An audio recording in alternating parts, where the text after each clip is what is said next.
We're here. We're moving. We're live. Timing is hard. Time management is hard. I got done work at 5. Immediately stopped work. I work at home. Immediately stopped work and started to... This compression's really hard. I'm gonna mess with that a little bit. Immediately got done... Yeah, as soon as I got done work, I'm like, alright, cool, let me set up everything. I started setting up all my lights, because I didn't have any of that set up, and my microphone, thankfully, was already on the stand. There we go, yeah. Give me a minute here. This compressor seems kinda aggressive. I'm gonna turn that down to a 2. And, what's the threshold at? Minus 25? That seems a bit low. Let's do a minus 20 and see how that goes. Or maybe a minus... Well, no. Sorry, I'm doing this the wrong way. I just want to turn this down a little bit, and then we're good, I think. That way we're not peaking. Sorry about that. Sorry about what? You didn't do anything wrong, Walker Pierce. Uh-oh. Is the bot not working? Bot, wake up. Bot, wake up. Bot, wake up. Are you doing the thing? Hey, Alex, how you doing? We'll have to see if chat works. It was working last week, funny enough.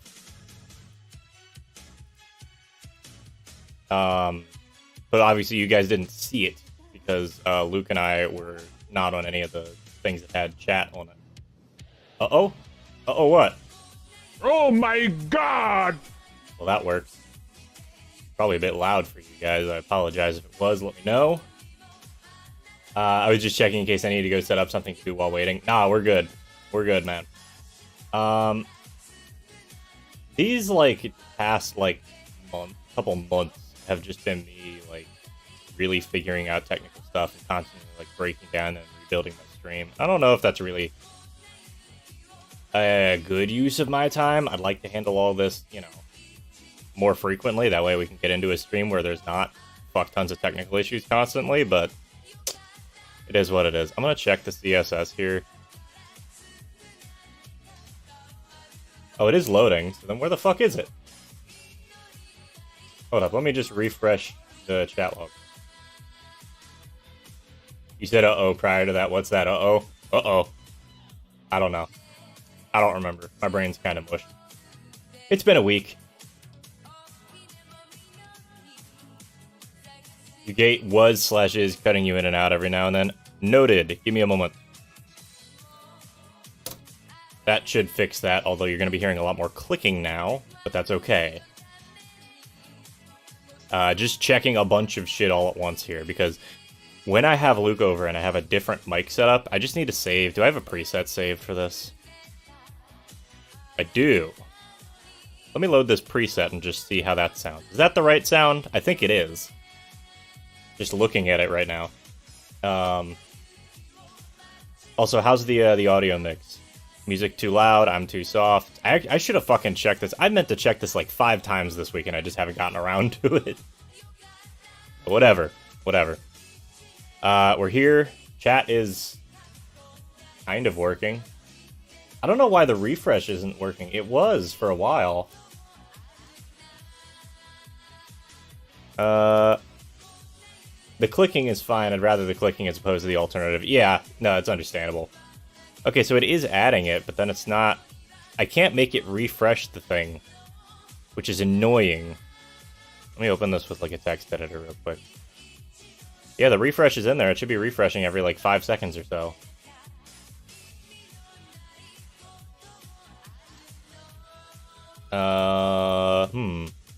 Music is just a touch too soft. Understood.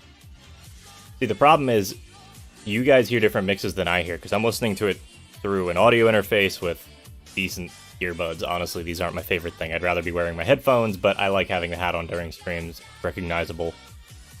But yeah. So let me see here.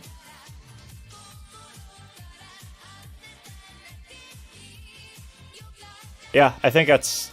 I don't know why it's not refreshing, because if I refresh it manually, everything shows up fine. I wonder if there's something I can activate in here to make sure that it actually does it. Basic access. Hit OK. I think that might be it. I think it might have been it didn't have permission to refresh itself through OBS. And that might be why it did it? I have no idea. Man of a single hat. I have many hats, but they're all the same type of hat, so I don't know if that really counts.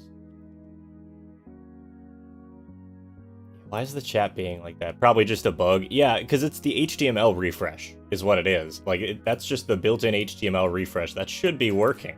I literally built a web page, and the bot is just adding HTML to the web page. Admittedly, it's not the best thing ever, because, you know, I don't know how to write in C#, which is what this bot's programmed in. And frankly, I don't want to learn how to write in C#.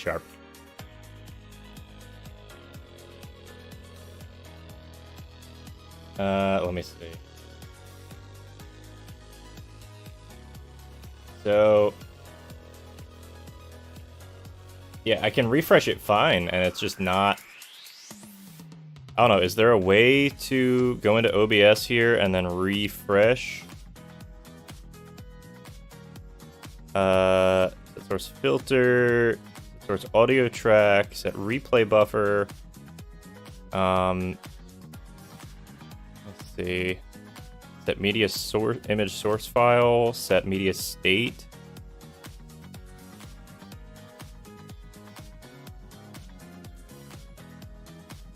So like if I set it for, it's on the face cam scene, but I want it to be, no, because that's not it.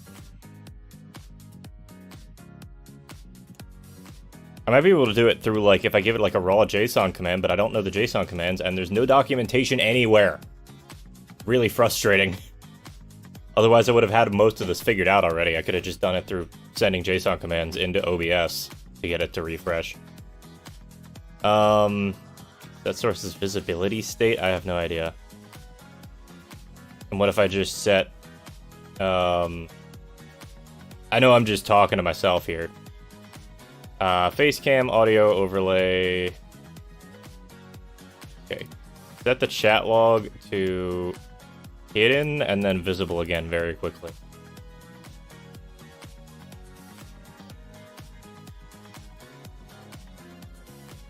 And then if I just type,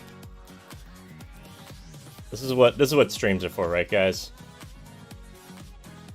No, that doesn't do it. God damn it. I was hoping that would refresh the fucking thing. Maybe there's like a thing I can set in here. Refresh browser when scene becomes active. That's what I want it to do. Shut down source when not visible. Punch in things. This is a very entertaining stream, by the way, guys. This is what all my streams are like for anybody who's new in. How you doing? Yeah, it just doesn't fucking refresh. That's really annoying. So the other way that I could do this is with, like, Ajax, but I don't know how to do anything with JavaScript. So that's going to be a whole other process, I guess. It's definitely adding it to the thing. I just don't know how to make it refresh. Hold on.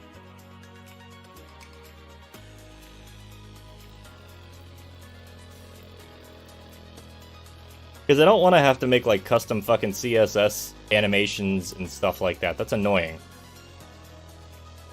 Are you having fun with access to my computer, Walker Pierce? You gonna try and take everything over?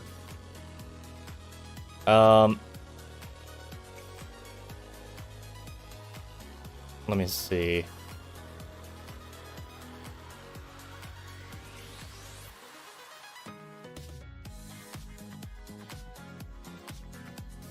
Fairly simple HTML. Needs this action to refresh and thus repeat at steady intervals. It only happens once. It does reset if I switch scenes and return to the scene.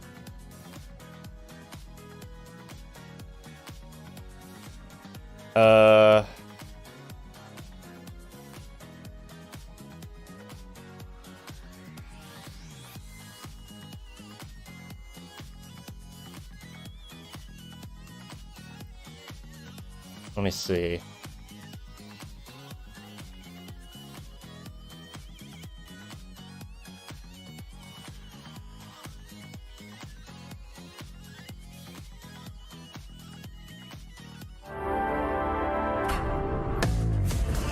You typed power, boy.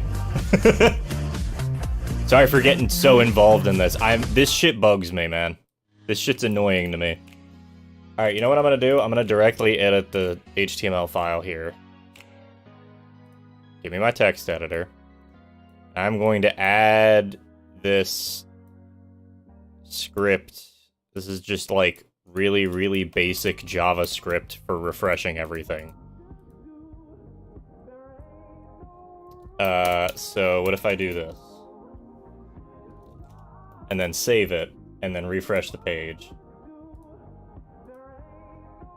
Anyway, thank you for the power, Walker Pierce. Always happy for the power, but please, yes, please power off my entire computer. It's also pseudo, as in it's fake power off, which is creative and funny. I like that. I don't know if this is gonna work. That's why we have these end-of-week tech streams. Yeah, this is a tech stream, in a way. Hey, A, B. No. Let me just fix one thing in the reset here. Because I basically just have to set the reset my entire, it just copies the beginning of the file over the entire file again at the end.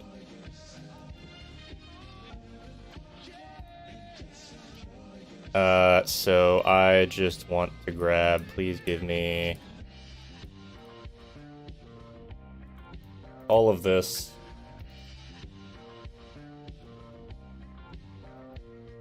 Problem is, I don't know if I can load in.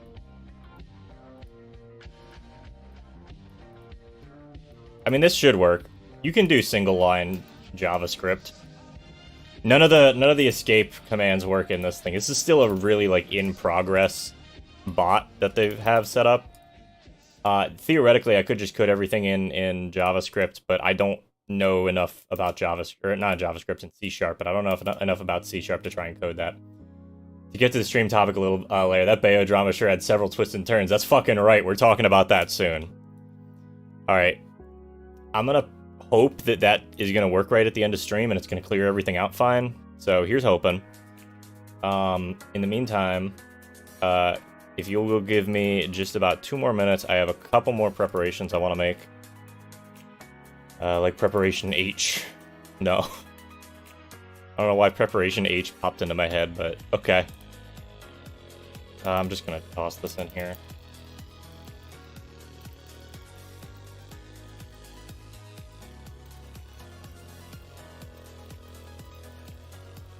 I don't know what I want to do after we finish talking about Bayonetta, because I don't know how long it's going to take. I've thought about it, and there's a couple options. One, I have my Dreamcast set up right here. 2, I have my... And I have my Dreamcast set up, but I also have my keyboard over there, and I've been learning not really how to play keyboard, but more just how to... The keyboard's more just like a tool at this point, more than like an actual instrument that I know how to play.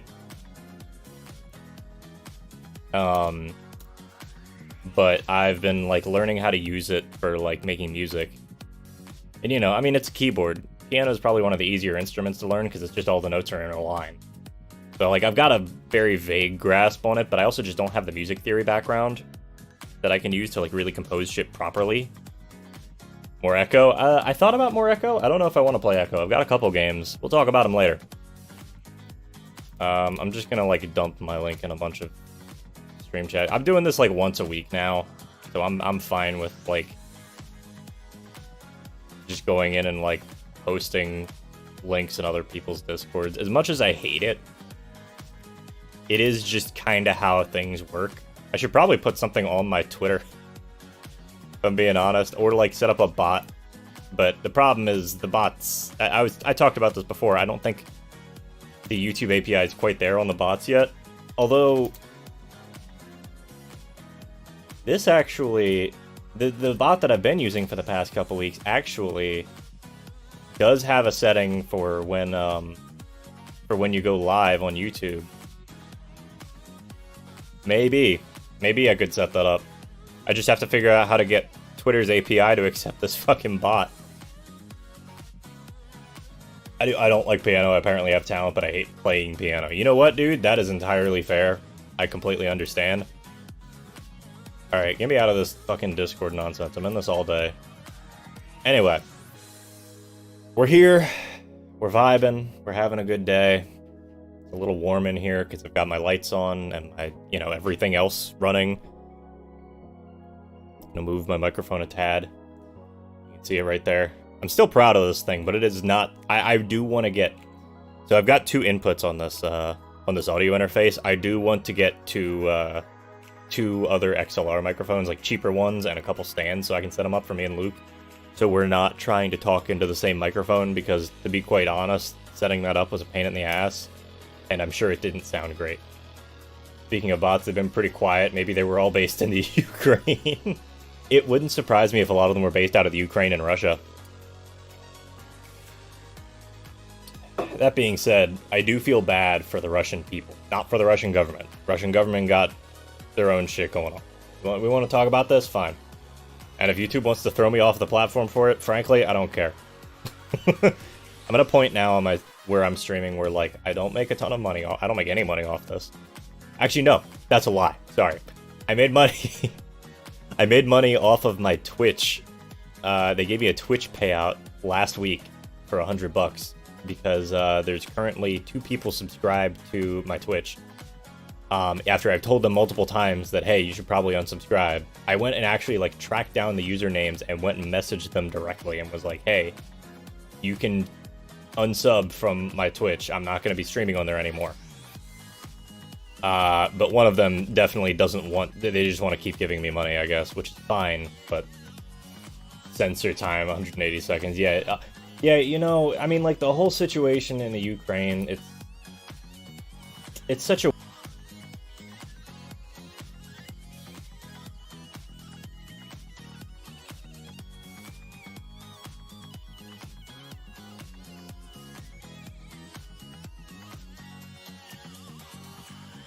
I'm kidding. I'm kidding.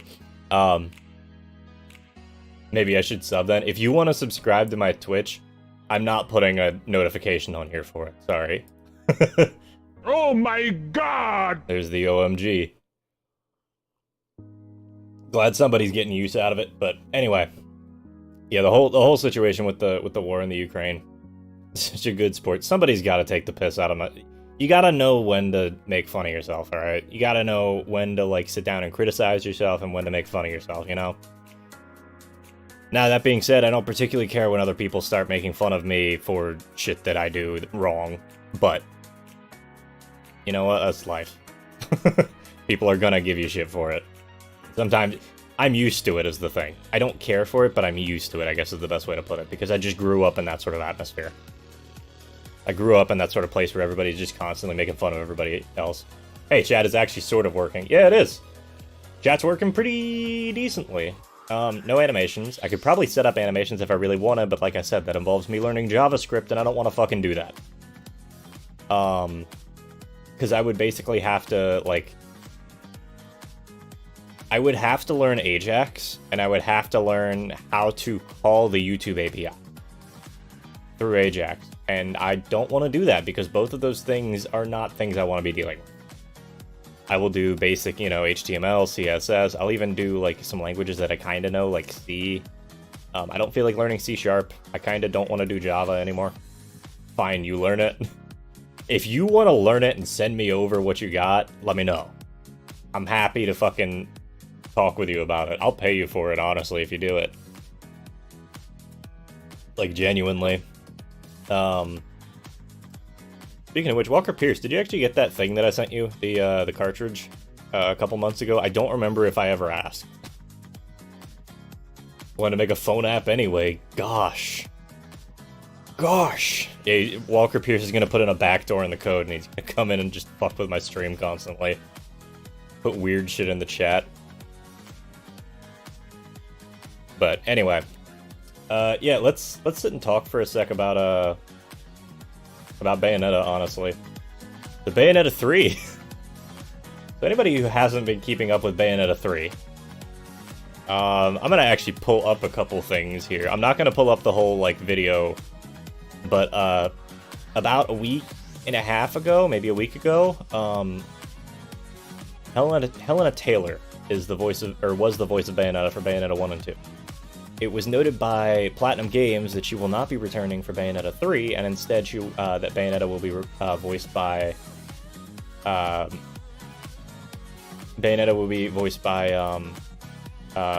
Jennifer Hale, who's a well-known voice actor. Voice acting's a pretty small circle, but Jennifer Hale's generally pretty well-known. And Helena Taylor's only credited roles have been, like, 2014 and back at this point. But Helena Taylor put out a video on her Twitter after Platinum Games announced that she will not be returning to voice Bayonetta in Bayonetta 3. Helena Taylor said that she was supposedly severely underpaid for her work. She said that she was offered an absurdly small amount, and then after emailing Hideki Kamiya, who is the vice president of Platinum Games, they had a conversation and an email where they offered her $4,000 total for the role. And, I mean, that's just fucking peanuts. Especially for a returning actress, for a returning voice actress for, like, a major role in a game. Like, the main role in the game. Oh, we talked about it during Community Day, right. Okay, cool. Yeah, that David. Alright, cool. I just wanted to make sure you got the package I sent for you, Walker Pierce. I'm glad you got it, man. I could not remember for the life of me. But anyway, so Helena Taylor, like I was saying, Helena Taylor put out this whole video how she was like, she got offered supposedly $4,000 total for the role, which is just fucking peanuts, period. It's just not enough for anything. It's barely enough for, like, an extra in a game where you need one casting session. Or you need one, like, voice acting session. Or one recording session. But, she basically... She came out and she had 4 videos, and the first video said that she was paid $4,000 and rejected it because she couldn't make money on... She couldn't, like, live like that. And she was supposedly doing, like, pretty poorly. And was having trouble, like, making ends meet and everything. The next couple videos, she got into some weird stuff. It was, like, 2 or 3 minute videos. It's only, like, 7 or 9 minutes worth of, like, videos total. It's 4 videos that she put up on Twitter. Somebody uploaded them onto YouTube. You can go look it up. But and I listened to this on the way home from work because I was just curious. She said that, like, you know, a voice actor coming in to fill in somebody else's role, you know, they're not that person, and they don't have the right to sign merchandise as that, you know, for that character. And that I was like, to some extent, I can agree with that. If Helena Taylor was pretty much forced to not take the role because it wasn't paying enough, and then Jennifer Hale comes in and tries to sign merch as Bayonetta and take over the role, that sucks. It doesn't feel good, but I don't really agree with it. And then she started doing all sorts of emotional pleas that I really just wasn't comfortable with. She was, like, doing a lot of pathos. It was a lot of pathos, and a lot of, like, you could hear, like, slight trembles in her voice. Like, maybe she was upset by this, and I understand if she was. But she started appealing to people's pathos and to people's, like, emotions, and it got, like, really weird. And she started, like, talking about, like, instead of buying Bayonetta 3, you should boycott the game and send the money to charity instead. And I was like, you know what, that's fair enough. And then she started talking about, like, how voice actors are constantly underpaid, which is fact, and I'm not going to debate that. But for reasons we'll get into later, it comes off as really weird. And she, like, went off on, like, something about starving children, and it was just really odd. Yeah, the has no right bit was really kind of scummy. So that all happened. And that was, like, a day. I want to point out, this is, like, Friday or Saturday or whatever, Thursday maybe, I don't remember. I remember seeing it, I don't remember what day it was. Then Monday I watched everything, and I was like, okay, that's kind of weird, and I went to go do some more research on Tuesday. As it turns out, Platinum Games, Helena Taylor put that out. People started going after Jennifer Hale on Twitter because, of course, it's Twitter. And then Hideki Kamiya put out a tweet basically saying that he was like really upset with the situation overall, and he was disappointed with Helena Taylor and all that, which he then started getting a bunch of replies. After he got those replies, he started blocking a lot of people, which is admittedly not that uncommon behavior for Hideki Kamiya. So Hideki Kamiya is the guy who he was the guy who originally came up. He was the director for the original Devil May Cry and for Bayonetta 1. He is the VP of Platinum Games, and he's basically like he's at the forefront of the 3D action game genre, the 3D spectacle fighter. Hideki is kind of a piece of shit. I was trying to think of a better way to put it. He's supposedly extremely xenophobic. Anybody who responds to him in English, he blocks pretty much immediately. Anybody who asks him about Bayonetta or has asked him about Bayonetta over the past few years, he just blocks them. Anybody who asks him about, mind you, this is his official account. This isn't some private account. This is his official account.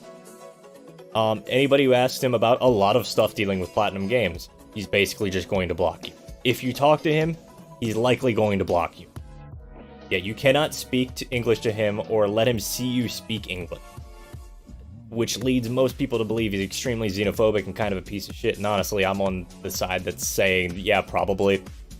I've never interacted with him personally. I don't have a ton of anecdotes other than just, yeah, he blocks anybody who speaks English, but that, to me, is kind of enough evidence to be like, wow, you just don't like English-speaking people, because you can speak English. He can speak English perfectly, well, not perfectly fine, but, he can speak enough English to put out tweets in English, which is what he did with the Helena Taylor stuff. Hideki Kamiya actually blocked so many people on Twitter over the course of the weekend that his account got suspended and then I think banned. I think he got it back, but it was banned initially. He set off Twitter's automatic bot protection, which was kind of funny. But again, that kind of looks like damning evidence on Platinum's part. Yeah, maybe they didn't pay her enough. Maybe he's just being a piece of shit because he is. One of the wonderful 101 Kickstarter incentives was getting unblocked by Hideki. Fucking amazing. Anyway, that's enough about Hideki. So Hideki blocked him. He put out a tweet that said, yeah, basically, I'm really disappointed. It was a really passive-aggressive tweet, too. It was very indirect and bad. It looked kind of damning. And then Platinum Games came out with an official statement covering their ass, saying that they actually paid, they actually offered Helena Taylor $4,000 per session, $4,000 per session over 3 to 4, maybe 5 sessions. Plus, I would assume, this is more industry standard stuff. I did some research on, some very limited research on this. Industry standard is typically, you would say, you would pay at scale. So at scale is about $1,000 per session. They were basically offering her 3 to 4 times. So they were offering her triple scale, which is about what you would expect for a lead role. Especially in a bigger game series. Bayonetta's never been the most popular thing ever, but regardless. And they also said that, yeah, they would probably offer multi-session bonuses and that. Right, but Helena Taylor, and then they said that Helena Taylor asked for, basically royalties. Not quite royalties, but if they were to republish the game, she would get some kickback from it. And that's a very different story than what Helena Taylor laid out. Unfortunately, nobody's going to publish anything about this because Platinum Games, everybody at Platinum Games is likely under an NDA, and Helena Taylor was under an NDA as well. Which makes her talking about how much she got paid actually violating the NDA. So, long story short, this is a he said, she said situation. We don't have any proof from either party about what was actually offered, aside from their word. And it's kinda an awkward situation now. Because if Platinum Games proceeds to sue Helena Taylor over breaking her NDA, then they kind of just look like assholes anyway. But if they just let it go, then there's a good chance that they lose some sales for Bayonetta 3. Which they were already going to lose. But if they just let it go, then this becomes a more common thing in the industry to just break NDA like that. Yeah, Helena Taylor burned her bridges. Putting out those videos was such an inflammatory thing to do. That completely destroyed any idea. To be fair, that completely destroyed anything that she was going to do in voice acting, basically. Like, I can see very few companies wanting to hire Helena Taylor now if she's going to be like that for most of her roles. Bloomberg supposedly verified Platinum's claims with their insiders? Okay. Hopefully, that's the case. But regardless, Helena Taylor blew up on Twitter over not getting paid enough for voice acting, which is fair. And then basically said, yeah, I'm done with Bayonetta, I don't want anything to do with Bayonetta. And also, I'm done with voice acting. She's a theater actor. She's been a theater actor for ages. She hasn't done any voice acting roles since 2014, as far as I'm aware. At least nothing's shown up on her IMDb. Maybe she's done some small extras parts or something. But it's a very strange situation. Because again, it's just he said, she said. And Helena Taylor says, you should not buy this game, you should boycott it, and, you know, not, you should boycott it and just, you know, not buy it and just donate the money to charity. But she also, supposedly, and this is something I glossed over before, I didn't actually say it. Oh my god! You know, no one wants to hire somebody who breaks an NDA or who inflames... Yeah, anybody who's, like, actively going after the company who tried to hire them and forced them to sign an NDA, well, not even forced, you just signed it. Like, otherwise you weren't going to get the job. And they came back for Helena first, is the other thing. They offered her it, and she said no. So, of course you're going to get a different voice actor. Because, ultimately, video games are a strange medium. The character still exists, regardless of who is voicing that character, for the most part. As opposed to, like, if you have voice acting, or even, like, especially with regular acting, because you've got their physical body, but with voice acting for, like, a show or something, it's a different experience, because you get rid of that voice actor, a lot of the time they'll just, they won't get somebody new to voice it. One of the few cases I can think of for that would be Mako Iwamatsu when he died in 2005, and then they did the Samurai Jack, well, first they hired somebody else to do the end of Avatar The Last Airbender, because they just finished voice acting on Book 2 when Mako died. For the record, Mako is the guy who voiced Uncle. He's the guy who voiced Iroh in Avatar. He also voiced Aku in Samurai Jack, and when Samurai Jack got renewed for a 5th season, they got a different guy to do it then as well. But that's like one of the few other cases I can think of where they've actually like found somebody to replace a role in a show, rather than like writing them out of the show or something. But, back on Bayonetta. Yeah, one of the other things that I glossed over was that supposedly Helena Taylor asked for, like, basically a 6-figure payment for this job, which is absurd. She made some statements about how Bayonetta is such a huge series and has made, like, $400 million or something like that, and that's not the case. It's just not. Like, in raw profit, maybe, but not in net profit. She also called for the boycott of the Jack spinoff, which she might not have even been a part of in the end, which is really weird and honestly a little scummy and a tad rude. Also against her NDA, because she was probably supposed to not talk about random spin-off shit that she was getting involved with. Nobody can properly replace her. Nobody can replace Mako Uematsu. I'm gonna just tell you that right now. The guy who they got to do it did a good job. Genuinely, if you're not paying attention, you don't notice. But Mako has been around in the film industry since, like, the 70s. Or had been. And he was an incredible actor and voice actor for the parts that he did get. Very unique voice, very, like, just generally, like, really impressive deliveries on a lot of his lines, too. But regardless, not gonna get into this discussion right now. So Monday, I was actually going to go live and say, yeah, you know what? I don't know if I'm going to buy Bayonetta 3. I may just donate the money to charity. And then I thought about it. I was like, actually, what if I just do a charity stream to raise money for whatever charity I was going to donate those $60 to anyway. And I thought that was a good idea, and I still think it's a good idea, but I'm probably going to be buying Bayonetta 3 anyway now, because I'm tired of this he said, she said drama shit. Helena Taylor kind of alienated herself when all the extra info came out, and it's a bit unfortunate. It's sad that she's not coming back to voice Bayonetta in Bayonetta 3, but I'm sure that Jennifer Hale is going to knock it out of the park, because Jennifer Hale, she's been around for ages. He was in a Conan movie. He was in a Conan movie. I know the movie you're talking about. I don't remember the name of it, but I have seen it. Yeah, Helena Taylor was like, yeah, she wanted like 8K per session plus royalties, and it was just like, no. Nobody gets that in the industry. Not saying that it's... There's two separate issues here. There's Helena Taylor being completely, like, false. Saying false things and trying to appeal to people's, like, emotions and get them to not buy a game from a company that she doesn't like because she felt she wasn't getting paid enough. And those emotions are valid. But the way that she's doing it is by manipulating people and lying to them effectively, and that's not okay. And then there's the issue of voice actors don't get paid enough in the industry in general, which I agree with. Voice actors should be getting paid more for what they do. They get fucking peanuts for doing roles, like major roles. Literally, voice actors, if they're not...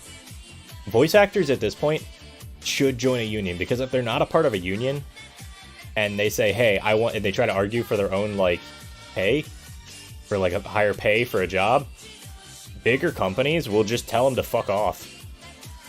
They'll just tell them to leave. Literally, like, Mob Psycho 100, I believe one of the main characters, one of the voice actors for the main characters, basically got told to fuck off because he was like, hey, look, I'm not dealing with this. You're going to be paying me more for this lead role where I'm saying, you know, 20 hours worth of lines, or whatever it is. Probably not 20 hours, but regardless.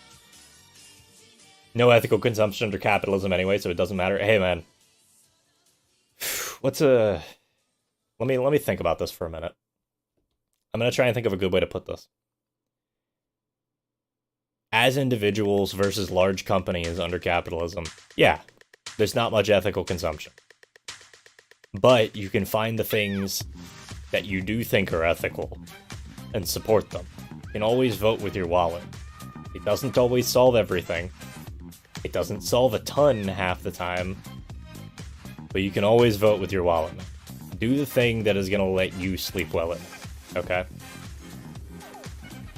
And try not to hurt anybody else in the process.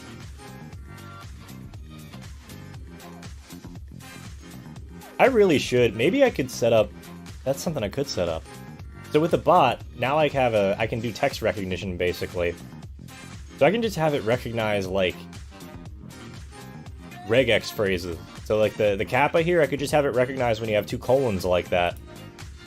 Although that could get bad in itself. But I could have it, like, regex recognize the expression and just be like, oh yeah, let me put the kappa thing there, and I can just have a bunch of emotes on my computer that I could fill into the thing.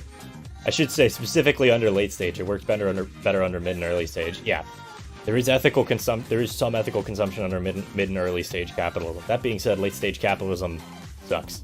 I don't like it here. It's unfortunate and annoying. But anyway, now that I've finished ranting about stuff and dealing with technical issues and all this other stuff, sorry, I keep feeling like I have to burp. Gas is never fun. Now that I'm done ranting about all that, I hope you guys have had a good week. I've had an okay week. Mentally, it's been alright. Not the best, not the worst, but you gotta take care of yourself, you know? I need to eat healthier. I need to work out more. I've been drinking water at least. Trying to, like, you know, hang with friends and do all this other shit. This seasonal depression stuff gets real old real fast, kids. But hey, we're here. And we're living. And we're vibing. Seltzer water stream. I do not like seltzer water. Which I find really funny. I find it really funny because... Hold on.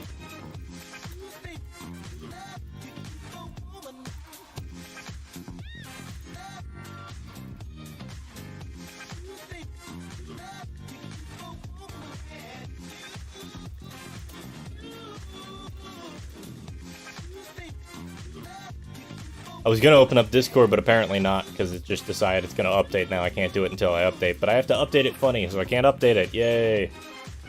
It's extremely bitter, yeah. Seltzer water is extremely bitter. Tastes like old medicine. Specifically old medicine. That's the medicine they give to make people old. No, seltzer water is not my favorite. I can actually deal with a tonic water, but only when I'm drinking gin and tonic, which is really weird. But for whatever reason, that specific combination, great, I love it. Which I found out when I was in Amsterdam. It was actually really nice to be able to try out a bunch of different drinks and not have to mix them myself and buy all the alcohol and all this other shit, you know? Alright, I tell you what, if I need to check Discord, we're just gonna check it like this. I'm gonna do it through the web app. Because I hate fucking using the web app. But hey, I guess it's fine. I mean, for anybody who doesn't know, the Discord, Oh, I changed my password, never mind. I'm not gonna bother. For anybody who doesn't know, the Discord, like, the actual app on your computer is basically just running a Chromium web browser. Like a custom Chromium web browser. That's all it's doing. So if anybody's ever, like, curious, that's all it's ever been doing. I'll turn this down a tad. But anyway. Now that we're done with this, I'm really torn. I don't know what I want to do. So here's the games that we have. Now that we're done with the Bayonetta talk, I will probably be buying Bayonetta. I might still do a charity stream at some point. I would love to do one, honestly. I just need to, like, get a little bit more help on how to set it up, because frankly, I don't know how to do it myself. I don't understand why seltzer used to be considered a treat. Same with black licorice. Probably just because it was, like, a different thing, honestly. You gotta remember, like, for the time period, what were people eating? It was mostly, like, corn, meat, potatoes, like, sweets didn't really exist in such a high capacity, you know? That being said, it may have also had something to do with Prohibition. Who knows? At least in the US. So we got a couple games here, but I'm really torn between doing this and doing music. Because I've never done a music stream, and I don't quite know how to set it up, but I think I can figure it out. It would just take a little while. For the sake of not trying to set up a bunch of stuff and dealing with technical issues on stream again, I think what I want to do is I just want to play a game. So, we have, like we were mentioning earlier, Echo the Dolphin, except it's backwards for you guys, because mirroring is funny. Let's see if I can fix that, actually. I mean, it should just be able to transform. Oh, it's locked. Transform. Flip horizontal. Echo. We got Echo the Dolphin, Defender of the Future, which this game's pretty decent, honestly. We got Metropolis Street Racer, which is, as you would expect, a racing game. It's actually got online capabilities to some extent. I don't know if I wanna, but this game seems neat. I played it a little bit before. It's got a pretty banging soundtrack that I probably can't play on YouTube, but I will anyway. Then we got Legacy of Kain Soul Reaver, which I realize this is a burned copy. I do own this game for PlayStation. I just don't have a Dreamcast copy, and the Dreamcast version is way, way, way better. It's got updated graphics. It's got the same, like, everything is just better for that version of the game. It feels better to play, even. It's good. I've got a bunch of other games laying around, but I don't know if any of those are particularly worthwhile to be playing right now. Mario Party 1, 2, and 3 are coming to Switch Online. We could do Mario Party with the mods. Yeah, that'd be fun, actually. I wouldn't mind doing that. See if anybody's down to do that. Another thing that I've been talking with one of my friends about recently is we were thinking about playing Dark Souls 3, because the online servers for Dark Souls 3 have come back up. And that's exciting, because Dark Souls 3 is honestly not my favorite Dark Souls game, but it is fun. And it's very fun with friends, or with any sort of online, honestly. And I can guarantee you it's still going to be pretty busy, because PC servers for Dark Souls games never really go offline. Can't connect to the Steam network. What? Come on, try that connection again, bud. We're definitely online. I have a bitrate. I haven't dropped any frames yet. I've been going... Okay, Steam, you know what? Start in offline mode. Fine. I'll figure this shit out later. Everything's been going haywire today, but that's okay. I haven't updated anything. Like, I know my capture card's working because I checked that before stream. You know, hopefully it's still working when we get done. So I'm in offline mode, so I can't play Guilty Gear Strive online. Otherwise, I would offer people to play me in that because I'm not very good. Bitrate 0. Yep. Hooray for Nintendo finally getting on the internet bandwagon, even if it's bad and late and honestly not really worth it. And you know, they took a lot of their games and made them forcibly online. Like Splatoon, which was originally free online, and they were just like, nope, sorry. What do I want to play? I was gonna say, yeah, let me play Ultra Kill, but I can't talk while playing that game. That game's way too fast-paced for me to be able to talk while playing it. Or at least say coherent sentences.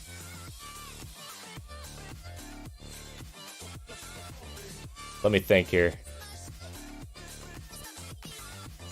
I've got a couple games that I would like to play on stream still. Let me see. Yakuza Kiwami 1 and 2. Yes, absolutely. Dark Souls 3, like I was saying, with my friend. Darksiders 3, Darksiders Genesis, I still have to play. I'd say Echo, but I know that game was painful for me last time. It was good, it was just like, I just didn't have the brain power for it, I don't think. And I don't know if I have the brain power for it tonight. I think that being on stream is just starting to be a more draining thing for me. Maybe it's just because I don't play it quite as... Maybe it's because I don't do it quite as much. SA1. I think I got a copy of SA1 around here somewhere. Yeah, fuck it. Give me a minute. Be right back, kids.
Alright, we are back. Give me a moment, kids.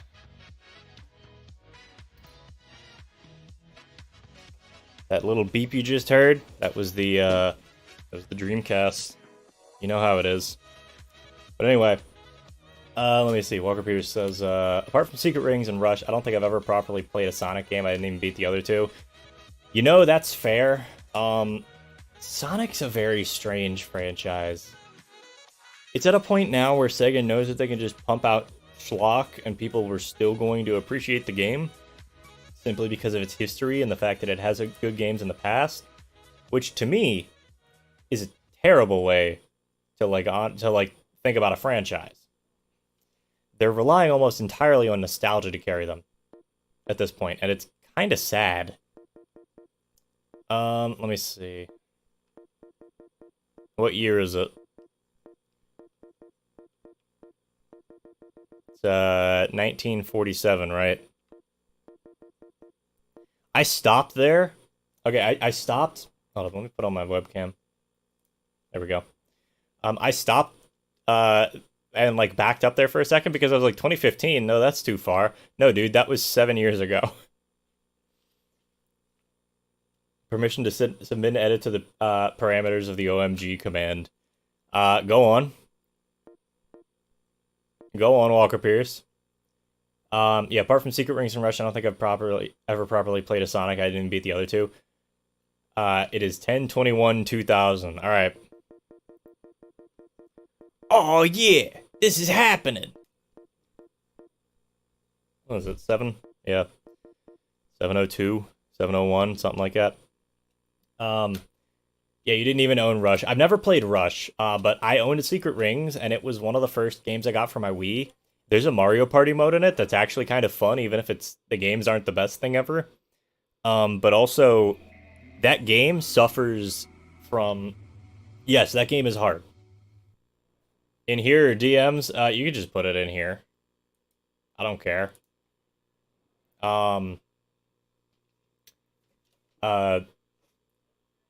So, one of the things with Secret Rings is basically it was an early Wii game. And it was a Wii game. Come on, load. There you go. It was an early Wii game, but it was a Wii game. And Wii games had this thing about really trying to force you to use the Wii's motion controls, even though sometimes the Wii was best. Like, some of the Wii's best games don't use the motion controls at all, or barely at all. Even Super Paper Mario, like, they had you hold the controller sideways.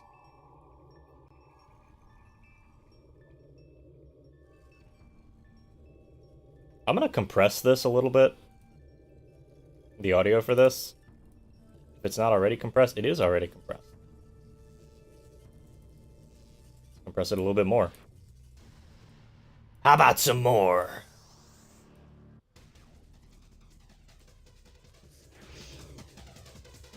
There we go. That ought to be a little bit better for you guys. I like having my dynamic range, but I think a compressor is important for when you have games at such low volumes, because otherwise you just don't hear the low sounds. But anyway, the thing with Sonic and the Secret Rings, and Sonic and the Black Knight for that matter, and a lot of other Wii games, is they tried to force you to use the motion controls, which led to really bad gameplay. Because the original Wii, not Wii Motion Plus, original Wii motion controls, like the original remote control, the original Wiimote motion controls are terrible. They're not very accurate. They're hard as fuck, and a lot of the games that you tried to use them in ways that made sense, or like they either used them in very unintuitive ways, or when they did make sense, it just was janky and unnecessary for the game. And I think that's what happened. I think the latter is what happened. Well, both is what happened with Sonic and the Secret Rings. It was unintuitive and janky as fuck. That game is extremely hard because the controls suck. And it sucks because of both the controls and, yeah, I can have multiple triggers, Walker Pierce. I could definitely do that. Hell, I could set those up, like, right now. Oh man, this disc is struggling. Galaxy worked the motion well into it. Yes, Galaxy is one of the few games I would argue that did work the motion controls pretty well into it. Most of the games just sucked. They just weren't good. Prime 3 was okay. Probably not the best example, but still decent. Hold up, let me... Commands... So, oh my god, I can add, you can also just type in oh my god, it doesn't have to be OMG.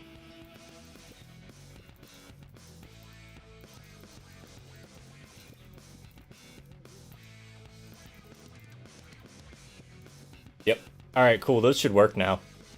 Walker Pierce, those should be in now. Hopefully. But anyway.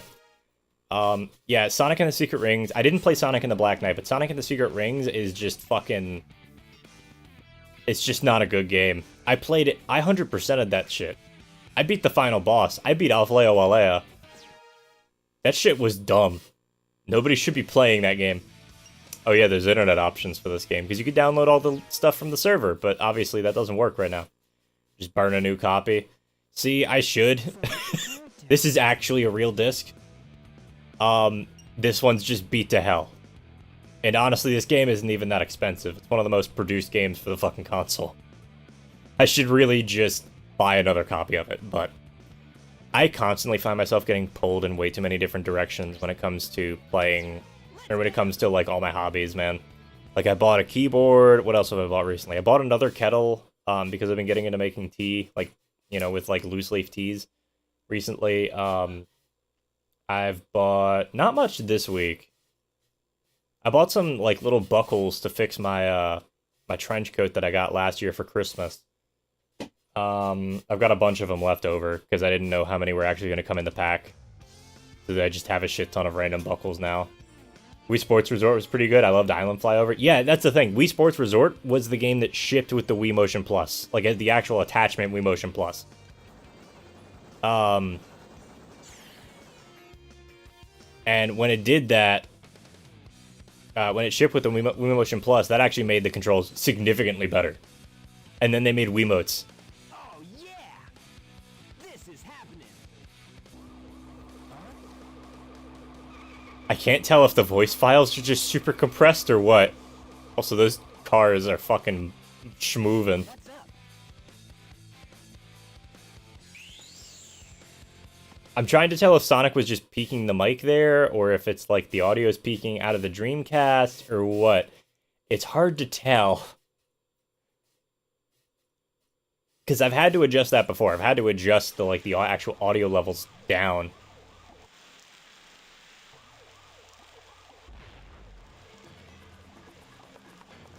You are completely surrounded. Surrender yourself. I might have to mess with this a little bit, as far as audio goes. That being said, this isn't the worst by any means. Rock on target, man. But anyway. Yeah, I never played Wii Sports Resort. I really stopped buying Wii games, because I got an Xbox 360 about halfway through the generation. And so I got, like, Call of Duty Black Ops and some other more conventional games. By the way, Call of Duty Black Ops is, I think, the only Call of Duty game I've ever owned. Now that I think about it. I've never thought about it, but Black Ops 1 was a good game. Black Ops 2 was a good game. I played that with a friend a lot. Black Ops 2, Ghost, let me see. Black Ops 2, Ghost. I liked Advanced Warfare. People are going to say it. Call of Duty Advanced Warfare was a bad Call of Duty game, and I will agree. However, that game was fun as fuck to just run around in. The gunplay felt good, even if it wasn't normal good gunplay. Yeah, I think that I need to, like, adjust. The volume's quiet for the game, yes. Okay, so if you want me to turn the volume of the game up, that's one thing. But I think that it's peaking... Like, the audio going from the Dreamcast into the computer is peaking. Listen, listen.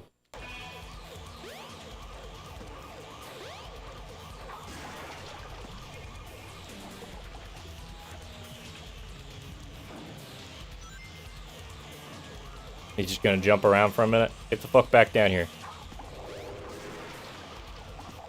Vine boom sound effect. I'll play with you some other time. Is it just me, or are those files really compressed?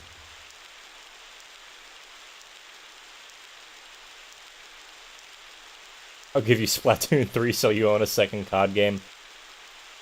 I was thinking with some friends back when Splatoon 3 got announced. Come on, you big drip. Where you going?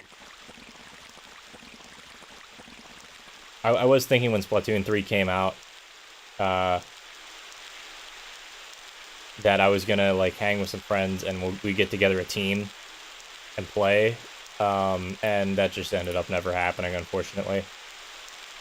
Bit of a shame, because I actually really did want to play that game. I don't. Know nothing, fool. It's chaos, the god of destruction. Sorry for that, like, peeking that suddenly. I wanted to check what the audio was like. If it was just that compressed. Because I had a compressor on it. No, it's just compressed. It's just really, really compressed audio for some reason. Also, now I can't think of Eggman anymore. I can't hear Eggman. Whoever the fuck voices Eggman in this era, in the Sonic Adventure era, I don't remember his name. But I keep thinking about Albert voicing him now from the Sonic Adventure 2 fan dub. Well, from the Snapcube fan dubs in general. Salmon Run is so much fun. It's like Call of Duty Zombies, but better. Hell yeah. I'm glad you're having fun with it, man. Honestly, I've never cared much for zombies. Like, it's just not my thing. Maybe just because I don't like zombies in general. Zombies are one of those things, they're one of the few things that I will genuinely have nightmares about. Something seems off about your copy. I don't know, man. Maybe I did take the wrong copy out. I think I did have a copy. It might just be the fucking... every copy of Sonic Adventure is personalized. No. This might be the copy, the backup copy that I had. So maybe it is, maybe it just is this copy, but like the voice files are really compressed.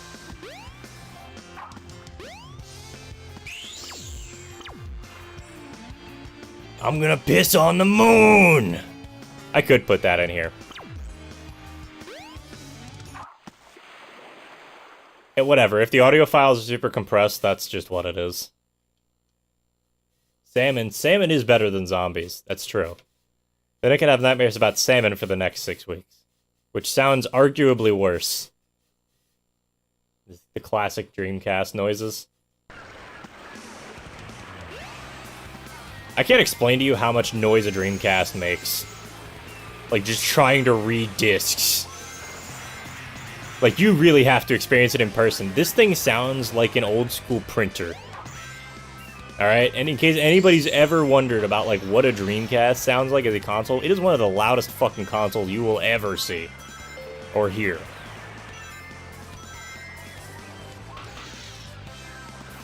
That being said, I love this console. I picked up the Dreamcast at the end of, right around the end of high school. And it was honestly one of the, like, it was just like a spur-of-the-moment thing. I'd never really even heard of a Dreamcast before this. You know, I knew that it existed, but I never, like, heard of it or seen anybody, like, talk about it much. And I was like, alright, what the fuck is this console about? And I just picked one up, and honestly, one of the best decisions I've ever made. I don't play this console very often, but the times that I do play it, this console has some of my favorite vibes, some of my favorite games out there. Just wacky, wild shit. Stuff like this. Like, this is, like, peak fucking relaxing to me. Like, Emerald Coast, peak fucking relaxing.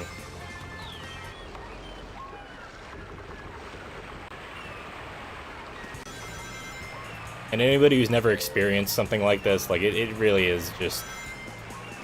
You know, I realize that there are better ways to play this fucking game. But this game's very unique. That being said, don't play DX Direct on the GameCube. If you have the option of something else, play it there. Might need a Dreamcast at some point. I recommend it, man. It's not... Collecting for it's a bitch. Because obviously it didn't have a very long lifespan. The print run of a lot of the games was really short. Getting a copy of Sonic Adventure 2 even can be a pain in the ass. I do really want a PS2. I'd like to start collecting PS1 and PS2 games at some point. It sounds like fucking... It sounds like they swallowed the mic. Fucking hell. I've only ever played the GameCube, the DX GameCube version, so it's not bad. But there's a bunch of stuff that's just very slightly off with that game.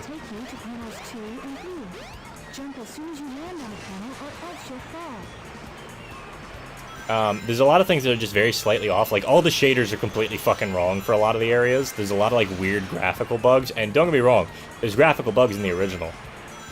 Same thing with Sonic Adventure 2. But overall, I'd say it looks better on the Dreamcast. The performance is better on the GameCube version. But there's just, like, small changes. But like I said, this is me being a nitpicky fucking retro gamer and being like, I like this version, therefore you should play this. Mic inserted into colon. Mic inserted into colon. Yes. Just like, you know, shove the mic down your throat. It'll be fine. But the Dreamcast is like probably one of my favorite consoles. Honestly, I don't pull it out much anymore, mostly because we have a single audio cable that fits the PS1, the Dreamcast, and the Xbox. And my brother's normally the one that's playing the Xbox or the PS1. He doesn't pull out the Dreamcast very much, that's usually my thing. But I do want to get some more games for it. The problem is collecting for the Dreamcast is fucking expensive.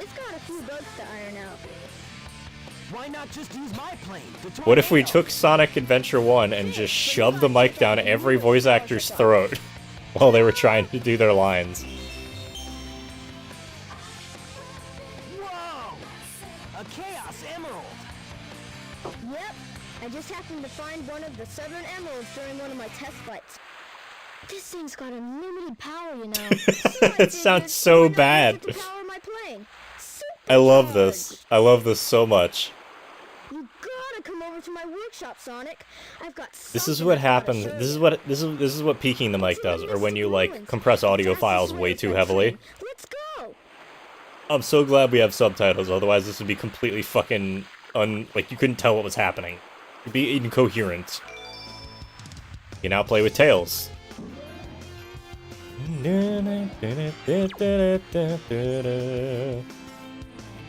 That was a command statement. I have not played it, but one should only play the worst version. Oh, that's true. I'm sorry, I missed that. I misread that, but I agreed. You should, honestly, playing the worst versions of games is a good thing. It's good to have that perspective, and honestly, even the worst versions of some games are still perfectly fine.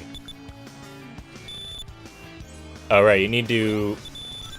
I don't remember how this one works. You can't light dash yet. I think you need to go into the sewers, get the light dash, come back up here, and then you can get that thing.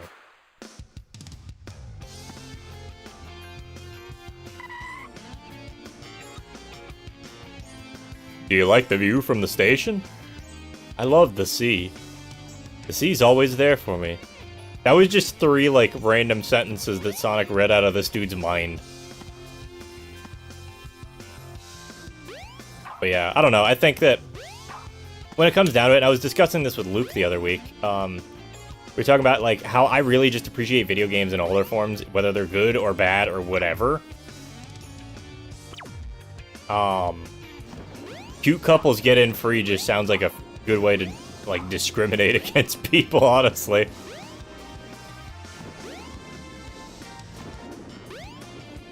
But, I don't know. I have a lot of things to say and not much brain power tonight.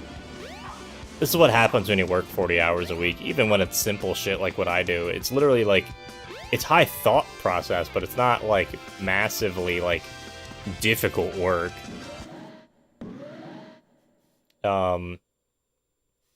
Shit's hard, though, man. I'm always gonna say...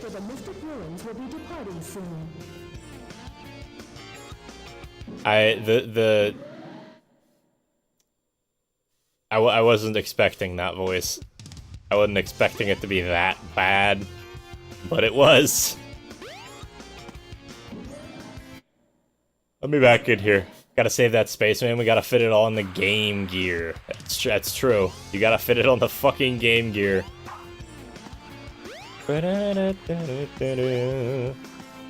This game is just a vibe. I never even played this when I was a kid, for the record.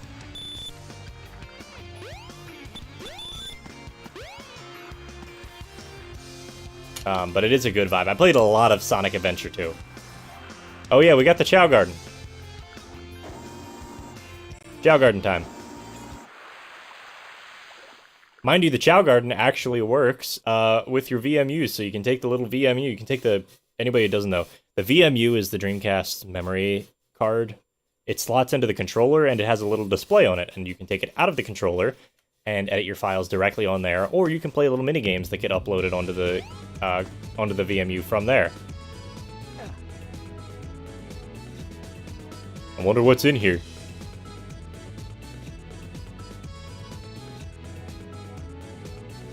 Now, I don't know the Chow mechanics for this game nearly as well as I know the Chow mechanics for Sonic Adventure 2. I know they're similar, but...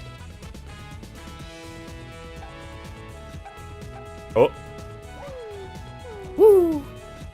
Hey, bud. Oh, he got the stupid smile.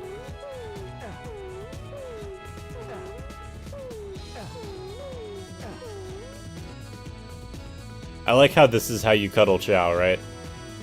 This is what you do. I'm holding the baby right? You hold it by the head? Oh, you support the head. Oh, that's different. Yoshi's gonna make a cameo appearance.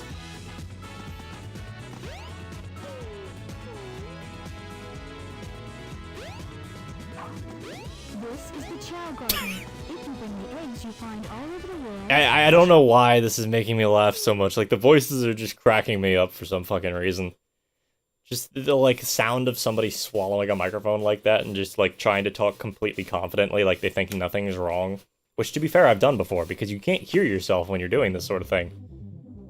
Oh, that's the Chow race. This is reminiscent. This music, like, really brings me back.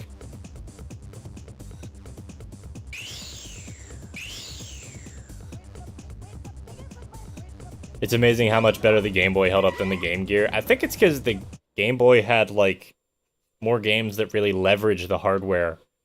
The thing with the Game Gear was a lot of the games were, like, downscaled versions of things that they put on the Genesis or, like, spin-offs. The Master System, for those of you in other parts of the world. Sega Master System. Anyway, I'm not dealing with Chow right now. I love Chow. It is a massive time commitment that I'm not willing to deal with. You're welcome. I could have not suggested this at all. Yeah. You could have not suggested it, but you did. You've doomed us all. I'm probably not going to be playing this too long, but I wanted to hang out for a little bit longer than just yelling at shit for Bayonetta. And I really don't want to try and set up a music stream right now. Although I do want to do that in the future. Preferably once I'm a little bit more confident in my ability to make... in my ability to do everything. Because you gotta remember, the thing with learning music, like learning how to do digital music, there's so many assets to it. Okay, oh, Sky Patrol. Ooh, we're gonna do Sky Patrol. Here we go. Oh, the Chow's on the fucking remote. The train headed for the Mystic Ruins will be departing soon. Hey guys, can you watch my Minecraft Let's Play? Just fucking, like, compress the fuck out of it. Unironically, a fantastic game from what I've seen. Yeah, I think that one is okay. Sonic Spinball kind of sucks really bad, but it's okay still. There are a couple. I don't know much about the Game Gear, honestly. I know my brother was tempted to pick one up, but my brother's definitely a collector of, like, consoles. He's more of a collector of consoles than I am. He's the one who got the Xbox. He got, I think, another PS1 at one point. The Genesis. A bunch of stuff. I don't remember what to do in Mystic Ruins here. This was another part of the game that I think was really cool. And it's a shame they didn't bring it back in SA2. But I realized why they didn't, because the development of that game was kind of hell. Involves options music that way of they're they're just horrible fucking clashing chord. It just sounds like somebody's trying to zap your eardrums with pure fucking, like, tasers.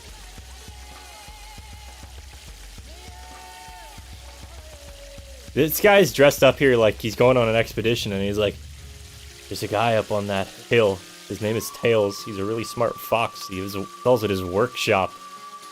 Like, this dude's, like, doesn't believe that a talking fox that's smarter than him exists. The train headed for Station Square will be departing soon.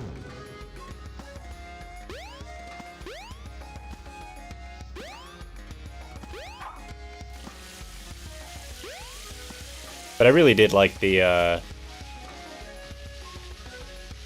I did like these, like, big open stages that you could, like, play around in and check out, where you just had all the levels branch off of here.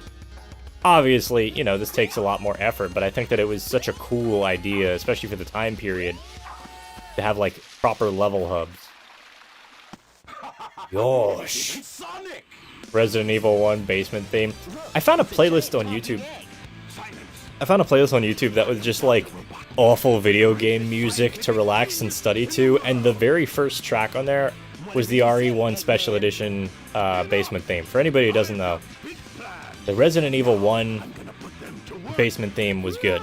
It was like this really eerie music with some like violins. It was all MIDI music, obviously, because that's just what the game was made out of. But the fucking the basement theme in Special Edition and on the GameCube release, they fucked up and they exported it with the wrong MIDI instrument on there. And it's like these like weird MIDI, like old school MIDI trumpet that sounds awful, and people just end up calling it Clown Fart Basement. It's fucking amazing. It's great. It's genuinely like one of the funniest pieces of music you'll ever hear. Because originally it's like, okay, cool, it's these like really, you know, sort of quiet, sonorous, discordant violins. And then you hear these fucking trumpets just blaring out those same notes, and you hear brah, brah, brah, brah, brah.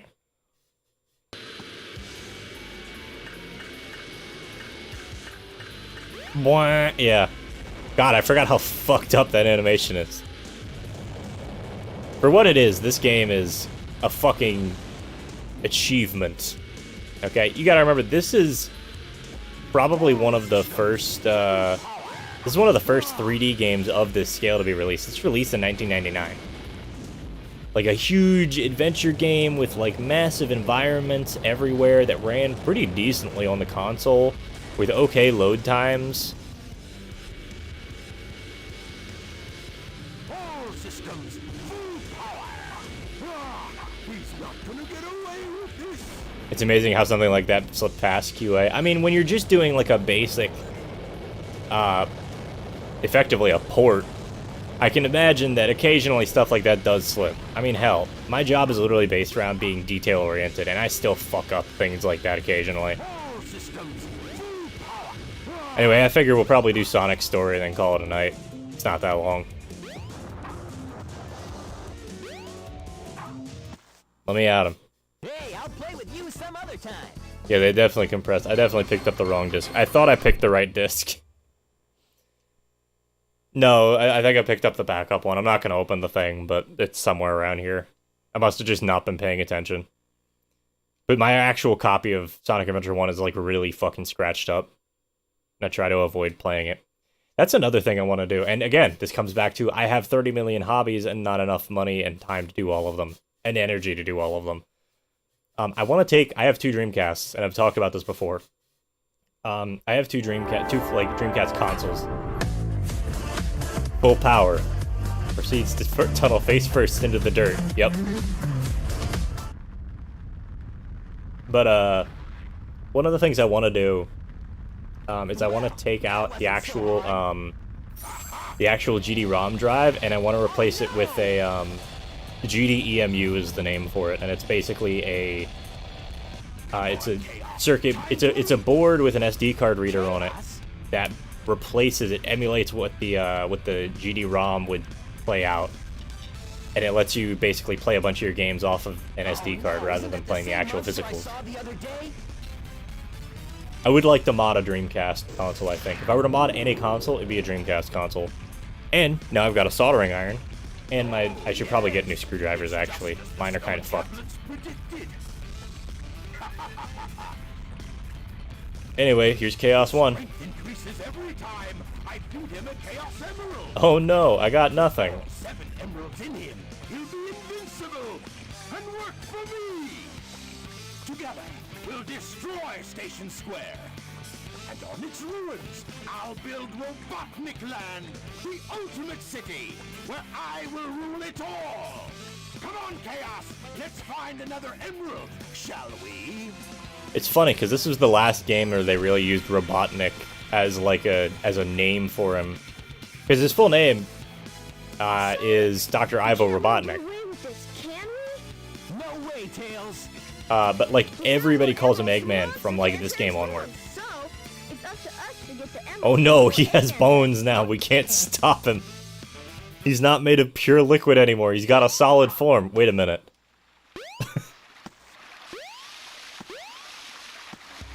Rock.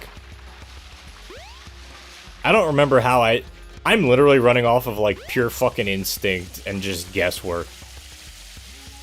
I don't know how I managed that one, honestly.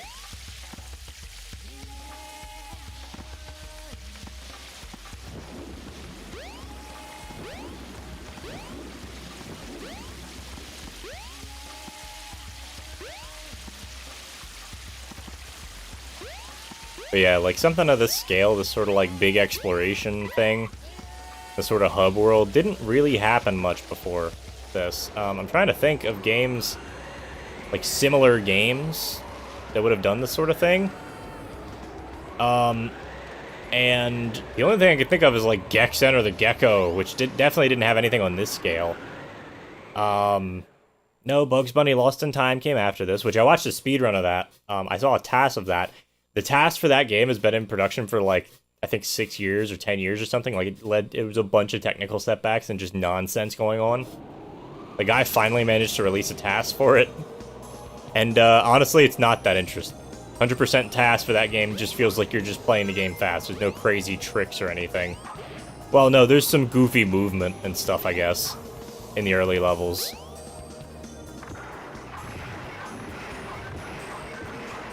Anyway, fuck all of this. The fucking noises! This is fucking cursed. This is great. I love this.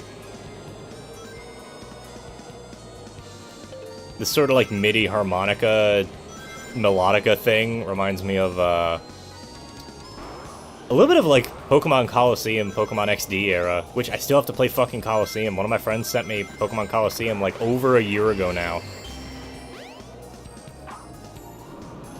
I can't see shit, Captain. Get canceled speedrun task, yeah. That wouldn't be that hard, honestly. I need to show you guys the Yandere Dev speedrun, like get banned from Yandere Dev's Discord server speedrun that I did ages ago. It's up on my Twitter if you want to go digging for it. It's like one of the first things I ever posted on Twitter. It's a pain in the ass to find, but it is funny.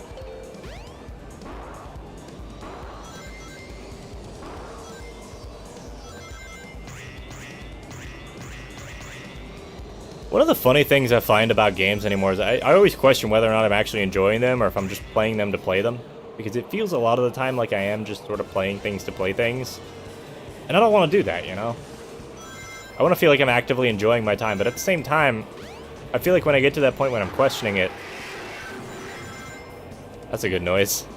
When I get to that point if I'm questioning it, I've already been playing the game for a while anyway, so obviously I'm not hating it or anything. It's that constant bit in the back of my mind that's like, is this a okay use of my time, I guess, is the best way to put it. And I just gotta stop questioning myself on that. Really, like, anything's a valid use of time. Anything that you're doing is probably a valid use of time as long as it's not self-destructive behavior and you're taking care of the things you need to get done. But maybe I just need to stop overthinking it, you know? I canceled myself so no one else can. That's a YouTube video title. I keep going back and forth between wanting to make YouTube videos or just streaming again. I really don't know.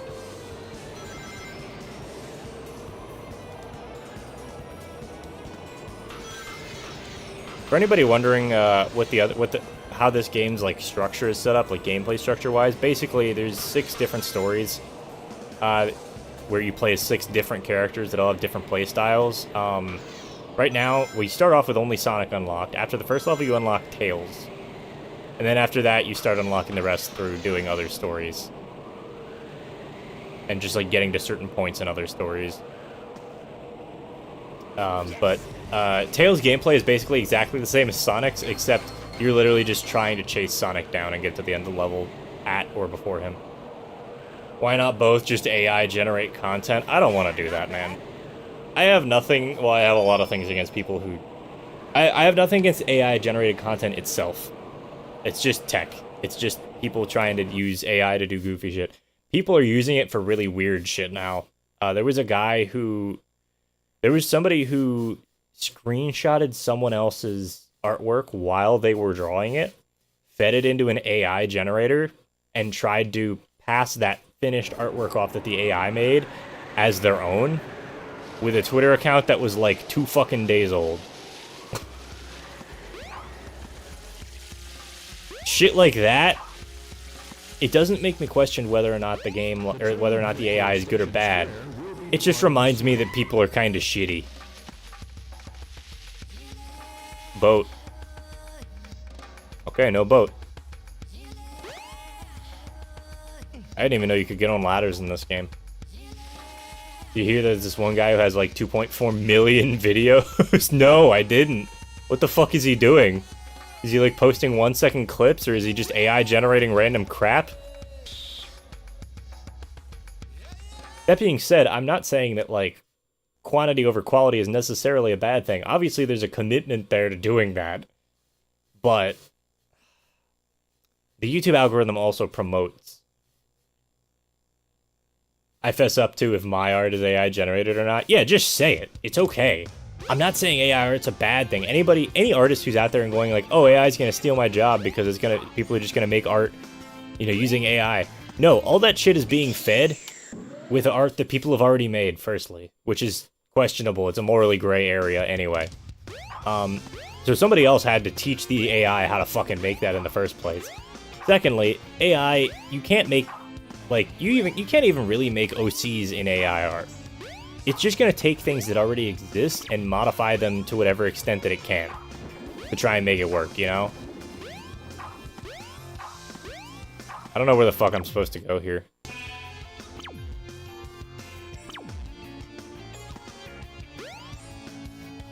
No Twinkle Park yet. But I don't know. AI art's not a bad thing. You just kind of remember people are scum when you see shit like that, you know? Good game. Not Broken Collision. Now, to be fair, in 1999, this shit was fucking nuts. I cannot express to you how insanely cool this was in 1999. I was 2. Major 3D games that came out before this would have been Crash Bandicoot 1. Crash Bandicoot 1, 2, 3. No, sorry, Crash Bandicoot 1 and 2. I don't think 3 was out yet. Spyro 1. And I'm just talking, like, what I can think of off the top of my head, honestly. Forgot how this fucking light dash works. Okay, it's this one.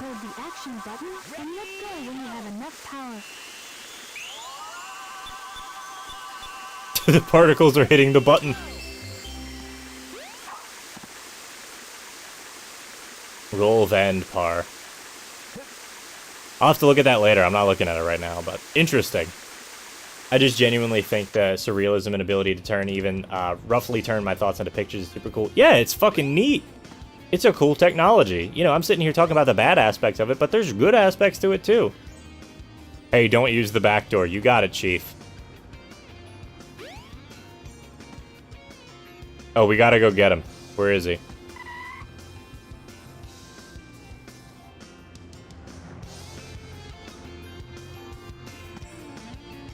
Yeah, there he is.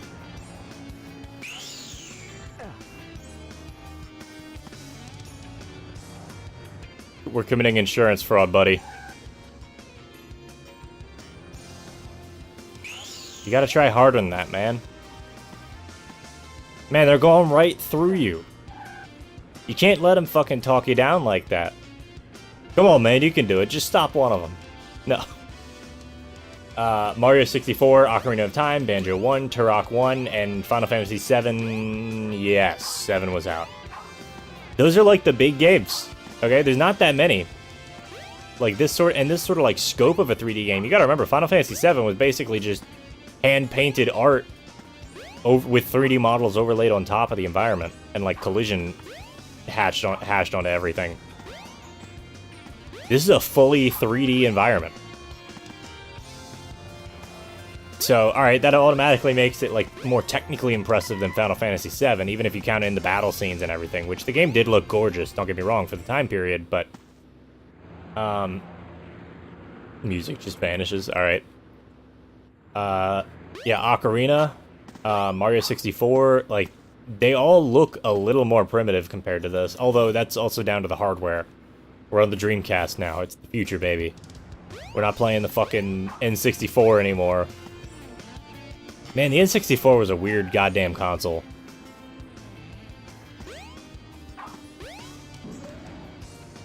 So now it's nighttime. I guess we can go in here and grab this other power-up. If Sonic can figure out how doors work. Turok 1. Yeah, I mean, like, I don't know. Doom. Quake, maybe. Yeah, Quake, definitely. Ready, go! Let me in! I don't know what this is.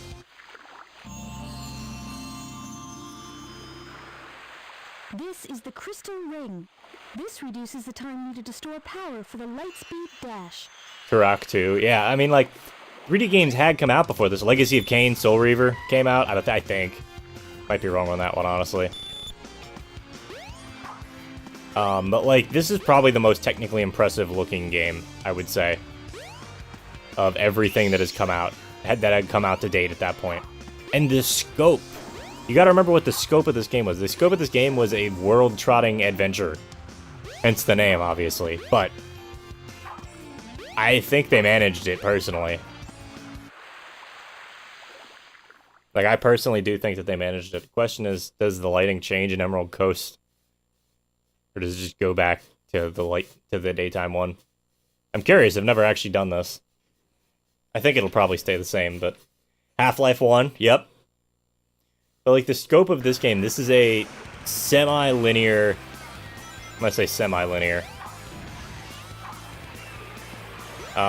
It's a semi-linear action game. Like, the plot is linear. Ow.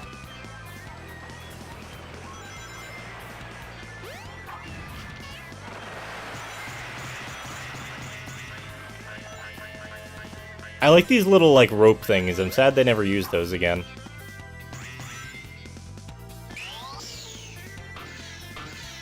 But I don't know, I think that this was just, like, a really interesting game for the time period, and it very obviously, like, people loved it.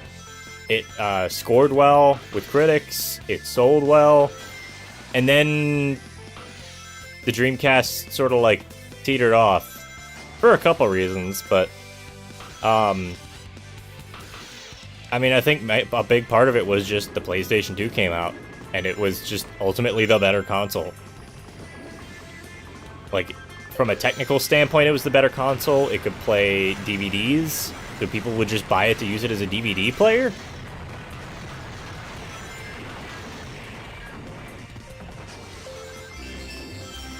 Yeah, and then we get Sonic Heroes.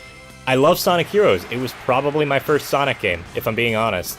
Because I think I got it with my GameCube. But Sonic Heroes is, a little bit unfinished. Great idea. A little bit unfinished. Yeah, that's Shamu. No, that's Willy. We gotta free him. Just make sure you don't free your Willy in the Applebee's. I was talking about that. I was talking about that in another stream, just fucking around with a couple guys. They were playing Death Stranding. He was playing Death Stranding for the first time. And he was like, "What is that?" And he pointed at the bridge baby. Which is like the baby, like the fetus in like the tube. He was like, "What the fuck is that?" And I just said, "That's my son, his name's Willy. Can you free him?" He said, "You want me to free Willy?"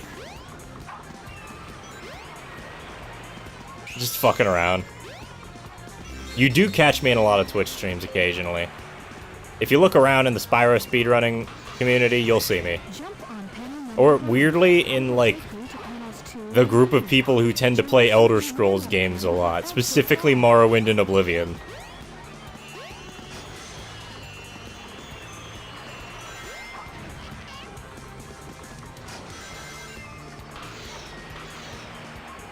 Nice job, Sonic.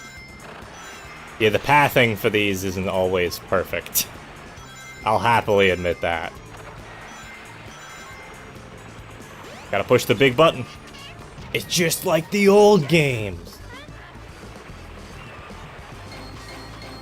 Oh, I forgot there's no chaos drives in this game. It's only the animals. So you kind of just have to deal... If you want to, like, level up your Chow, you kind of just have to deal with the animals.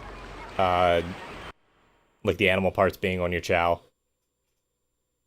They definitely expanded upon the Chow Garden a lot in Sonic Adventure 2. There's animals that you can give them to remove animal parts from your Chow. There's the Chaos Drives if you really don't want to give animal parts to your Chow. There's a lot more animals. There's special ones that only show up if you hit certain crates. Like, there's a lot of stuff going on. I don't know what we're supposed to be doing plot-wise right now. We just sort of went off on a run, on a nighttime run through the fucking beach. You know, like normal people do. I'm sure people do that near the beach. I've just never been near the beach enough to be like, yep, time for a nighttime run.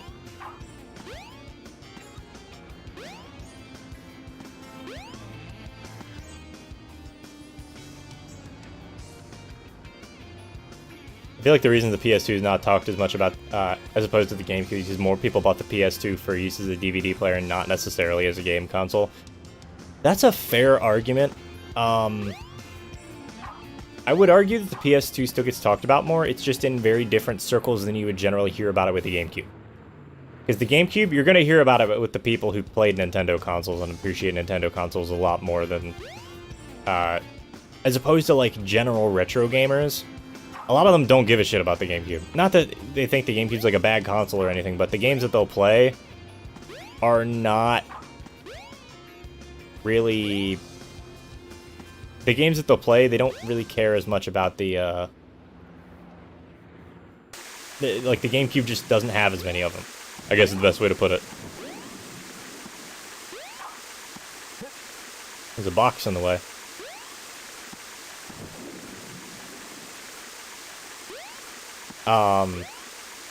It's still talked about a lot. Yeah. The GameCube gets talked about a fuck ton, I agree. And I think maybe it's just because the games that did show up on the GameCube, were just a lot more... Alright, we're not gonna finish Sonic's story. I'm gonna play this till I lose track of where the fuck I need to go again. Yeah, the GameCube is talked about a lot. I think it's because the games were just really good. I mean, it was Nintendo around that time period. They really, really did a good job with their first-party games. The third-party games on the console were also pretty solid, but a lot of them, you know, people don't talk about them as much. And it's because the first-party games on Nintendo consoles are usually the best games on the console. They know how to leverage the hardware, and they have very creative approaches to how they do things. Why the fuck do you think Xenoblade Chronicles got talked about so much? Despite it being a game that didn't sell very well on the console, you know? Where the fuck are we going? To the casino area at nighttime. We're going to Casinopolis?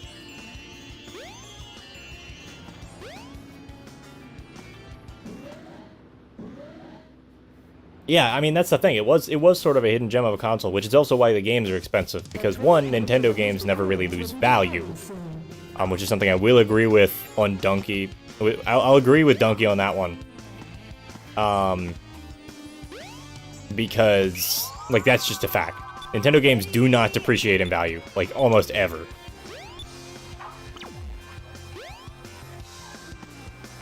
But also, the GameCube was just the most whelming console on the market at the time.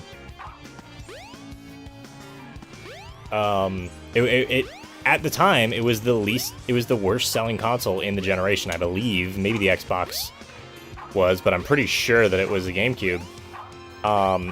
At the very least, it sold worse than the PS2. Ignoring the Dreamcast, because it was only there for the first, like, 2 years of the generation. But... yeah, you invest in a Nintendo game rather than just buying it. Speaking of which, I need to invest in another copy of fucking Thousand Year Door. because my copy's just scratched to hell. It runs, but it's never really consistent. Same thing with Sonic Riders. God, I want to play Sonic Riders again. Although I can probably get that on PS2 for cheaper.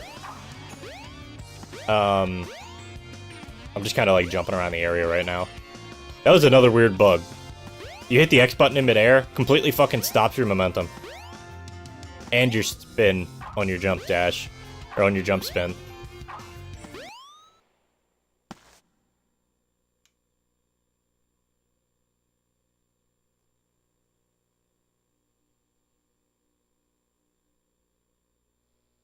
This feels like I could just mod in like a horror thing here, and it'd be great. Just complete dead silence.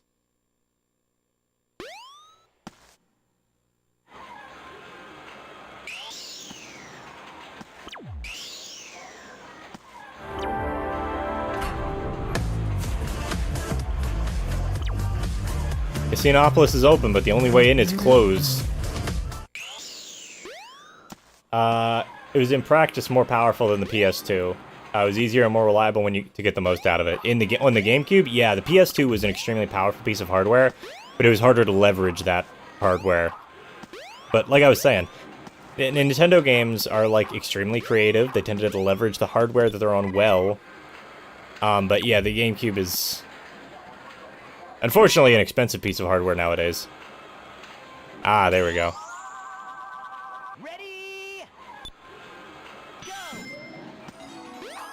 Let me in. But yeah, I don't know. I don't want to get too much into this discussion here, but long story short, all the consoles in this generation were pretty damn good and had really good games. The PS2 has by far the largest library, especially if you include all the PS1 games that are backwards compatible, which that was a huge thing for the PS2. But then you've also got, you know, the fact that it can play DVDs and CDs as an extension, and then the GameCube could do none of that. The Xbox had its Xbox Live compatibility. You had Halo 1 and Halo 2, which people fucking loved, both for the single player and the multiplayer aspects. And then you've got the Dreamcast with all the weird fucking games it had.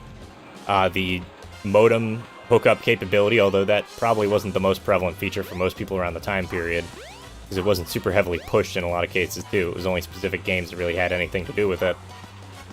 And it had this really fucking awful controller. But that being said, you know, all that, the Dreamcast went out of the market within about 2 years after it came out, even though it was the early bird. It got pushed out of the market by the PS2. No matter, I don't care what people say, it was the PS2 that pushed it out, and I'm saying this as a Dreamcast fan. Yeah, the GameCube had the Game Boy Advance player and the link cables that you could use with a couple games, and it just had, you know, Nintendo games obviously are a huge draw. But I think it's still... And people mocked it for its form factor, too. They didn't like the lunchbox look, which, fair enough, I guess, but... seems a bit silly to me. I mean, people are so arbitrary with what they like and what they don't like about things, it doesn't really surprise me that much. Oh, hey, look, guys. Can't wait to get the pit boss's attention. Hey, boss. We found a guy messing with the slot machines. Alright, Muggsy, go get him. You got it, boss. He just comes up and shoots Sonic with a gun. Now, each of the consoles of that generation were really just unique pieces of hardware that had a lot going for it, and it was really cool to see. Honestly, it was just a really neat era to live through.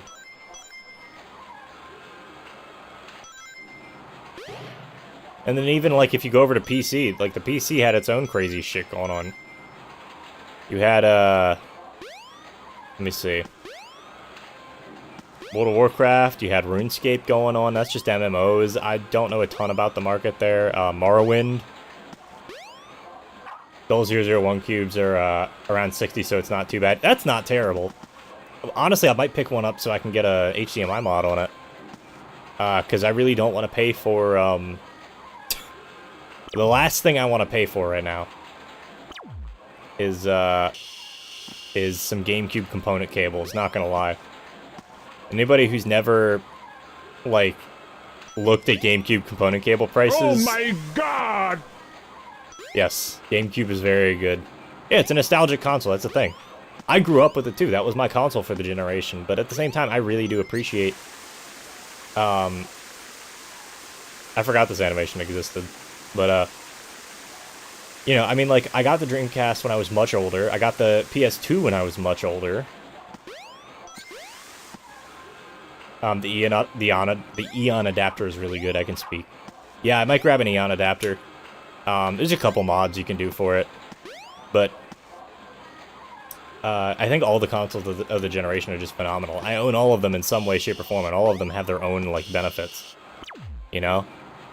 It was a very unique generation, and the creativity that you were finding in games in this like, this generation and the generation prior was neat. It was sort of... Try and deposit as many rings as you can. The last generation... Oh yeah, just like shake Sonic for his fucking rings. 120 bucks and it leverages the component port for latency-free HDMI. Yeah. But anyway, what the fuck was I talking about? Yeah, just it. So the 5th generation of consoles, which is the PS1 era generation, definitely had its own unique vibe to it. It was sort of the Wild West, if you will, of like 3D, nice. Eon, Pico Boot, and then the Bluetooth controller port mod. Yeah, if you can mod your GameCube with that shit, you are set for life, my man. I'm not even fucking kidding. Like, those 3 things basically give you a modern console. Like, if you wanted, like, a GameCube Mini or something, that's it right there.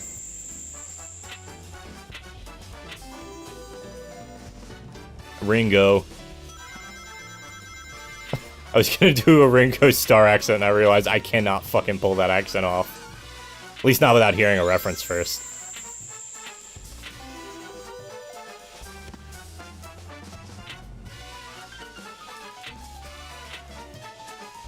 Oh, come on, get up in there. I have 0 balls, guys. Problem. I had to get him surgically removed. If that went in, that would have been funny.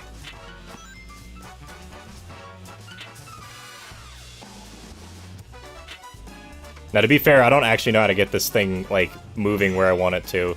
It's not quite the same as, like, a typical pinball table. Which I'm actually kind of decent at, if I'm being honest. Come on, Sonic, you can do it. Get up in there. But yeah, for anybody who doesn't know what all those mods are, the Eon is a HDMI adapter, basically. That plugs into the analog port.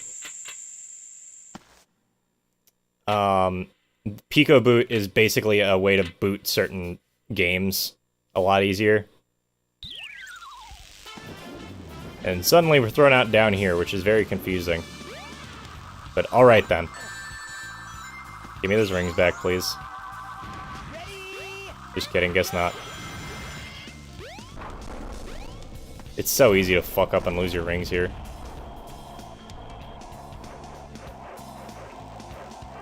Get me under there. Now all we need is someone to make a proper Bluetooth GCN controller to replace the Wavebird. Yeah, so the Wavebird was the original sort of GameCube wireless controller. They're fucking expensive now, and honestly, they're not the most ergonomic things ever. But they are incredibly, like, interesting and, like, honestly pretty good to use for the most part.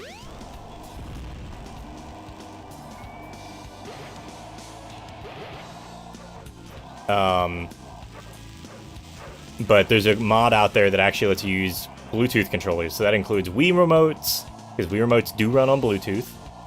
Any modern controller, basically. Like, almost any of them.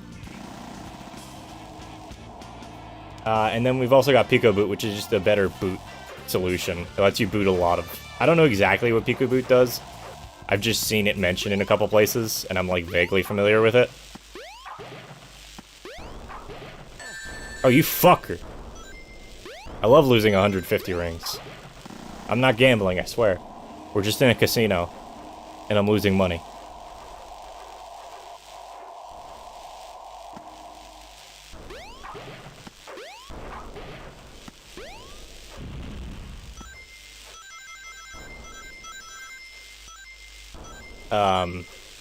Fuck was I saying?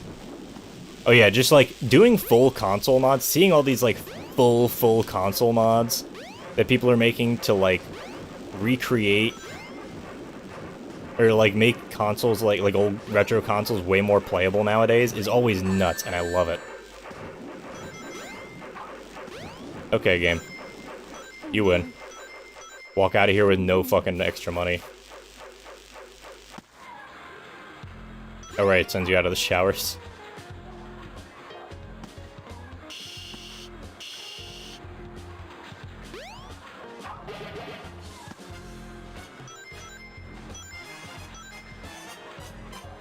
But, yeah, it's a plug-and-play mod. You pop out the old port deck and then you pop in the new one, and it just basically works. Like, there's a couple quirks to it that you gotta learn, but as far as, like, hardware modding, it's easy.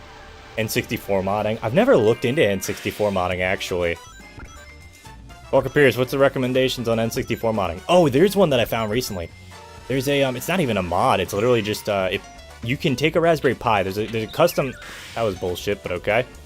There's a custom configuration of Raspbian, which is the Raspberry Pi Linux operating system that somebody made.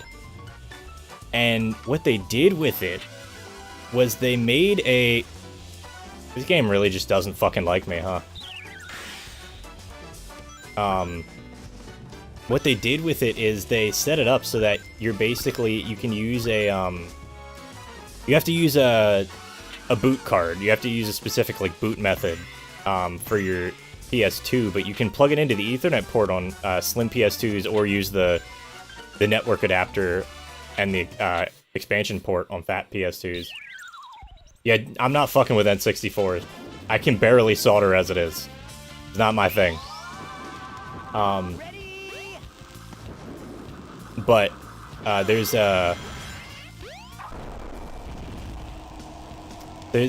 you can basically just use your Raspbian as like a PS2 loader. I know I took forever to say that, but you can use your Raspberry Pi as a PS2 like loader and load games off of it, and it loads super fast because it's through over the fucking Ethernet port. Now you need a FreeMake boot memory card, which can be a little bit not necessarily hard, but you do have to buy like it's like $5 or $10, whatever, for a FreeMake boot memory card, which is basically a memory card that has a bunch of memory. It has a bunch of stuff that you can mess with. It has a bunch of like exploits basically that you can use to mess with your PS2, and you can like load things from like the memory card itself, or you can load it from like X number of other methods. Ready? Fucking got him.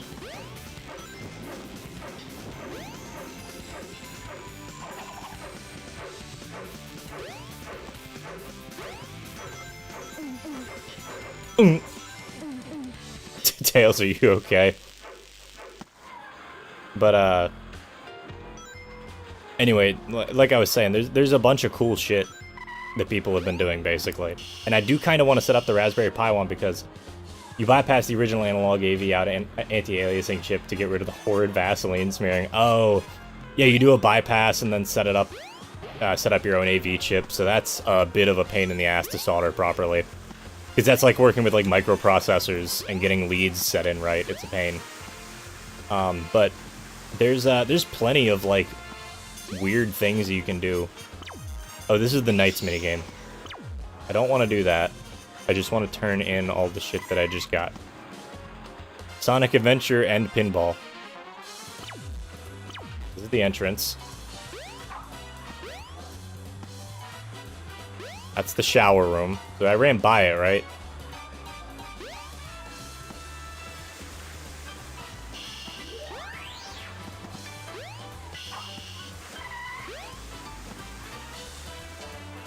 This is the pinball room, right?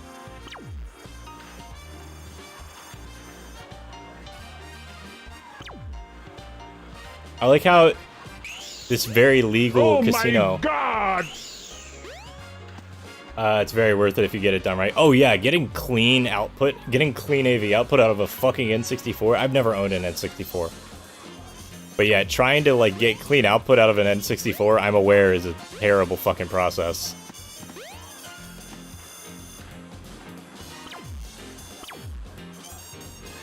That's the slot pinball course.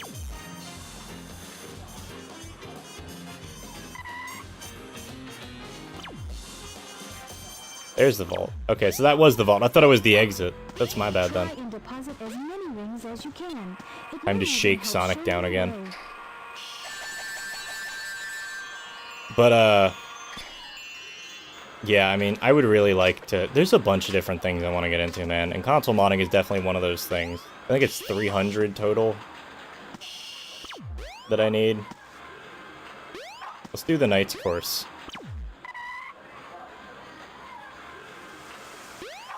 Or the card thing, sorry. The Knights course, I think, is after this. But yeah, I don't know. Well, this is a Knights course, I guess.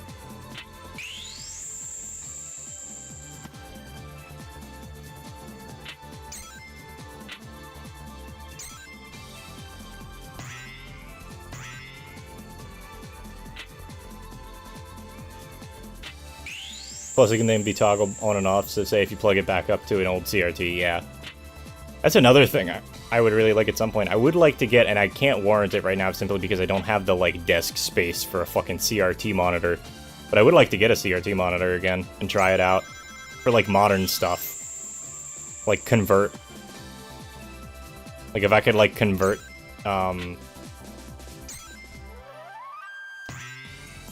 like, get a conversion thing to convert, like, my modern HDMI out over to, like, some sort of CRT out, preferably for, like, a Trinitron or something, but obviously that wouldn't always be the case. I'm kind of losing my train of thought now. I should probably stop streaming soon.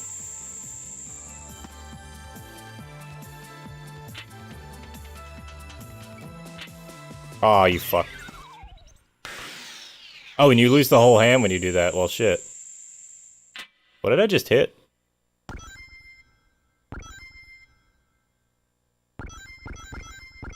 Ah, my favorite. When they set the bouncing way too high on them, and they just kind of bounce off of everything. I do like this course. This is by far the more interesting one, not the slot machine thing. Look at this. You get to fly through the whole Knights course. There's Knights. They made this whole little setup.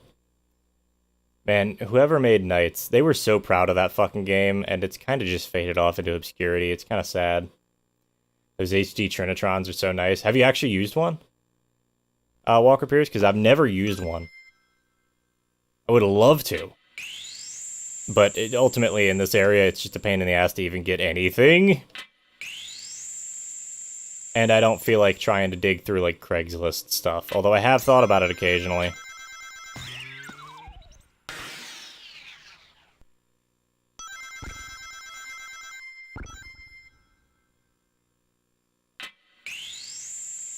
It's a little eerie without the music, huh?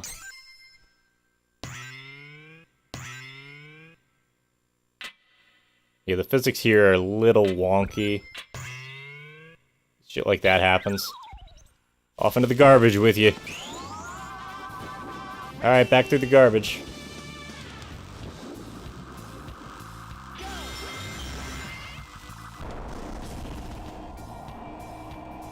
The same guy who made Balan Wonderworld. It's, what's his name? It's not Yuki Ono. The fuck is his name? What the fuck is his name? I don't remember anymore. But yeah, that's the guy who made, like... You gotta remember, this dude's been working for Sega for ages. He made Balan Wonderworld. Like, people had a lot of issues with Balan Wonderworld, and I don't think it was really valid issues with that game, if I'm being honest. I've seen random things demoed on them, honestly. If I can be blunt, it looks sexy. Fair. No, it's always nice to see something that you really just appreciate. Like, it's such a weird, nerdy thing to get all, like, up in arms about, like, how people, like, view their stuff and, like, maximum audio and video quality and shit like that. But, like, shit is important to us, you know? Shit's important. Everybody's got those things that are important to them. For some people, it's sports. For some people, it's fucking, you know, music. For some people, it's audio. For some people, it's video. For some people, it's video games. I know way too much about video games, and I have way too many hobbies that I've barely dipped a toe into to really be able to say much about anything else. To be honest, it's something that I really want to fix, which is kind of why I'm trying to make more music. You know, I've made like 2 tracks that I could say I'm at least reasonably proud to put out at the time. Despite not really knowing what I'm doing, I kind of know what I'm doing, and that's enough for me.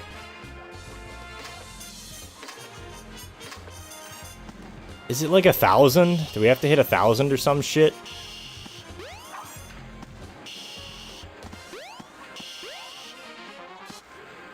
No, you just gotta get it high enough to get up there. I couldn't remember how this shit worked.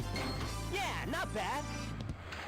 Because you don't see a Chaos Emerald that's like a dark gray normally.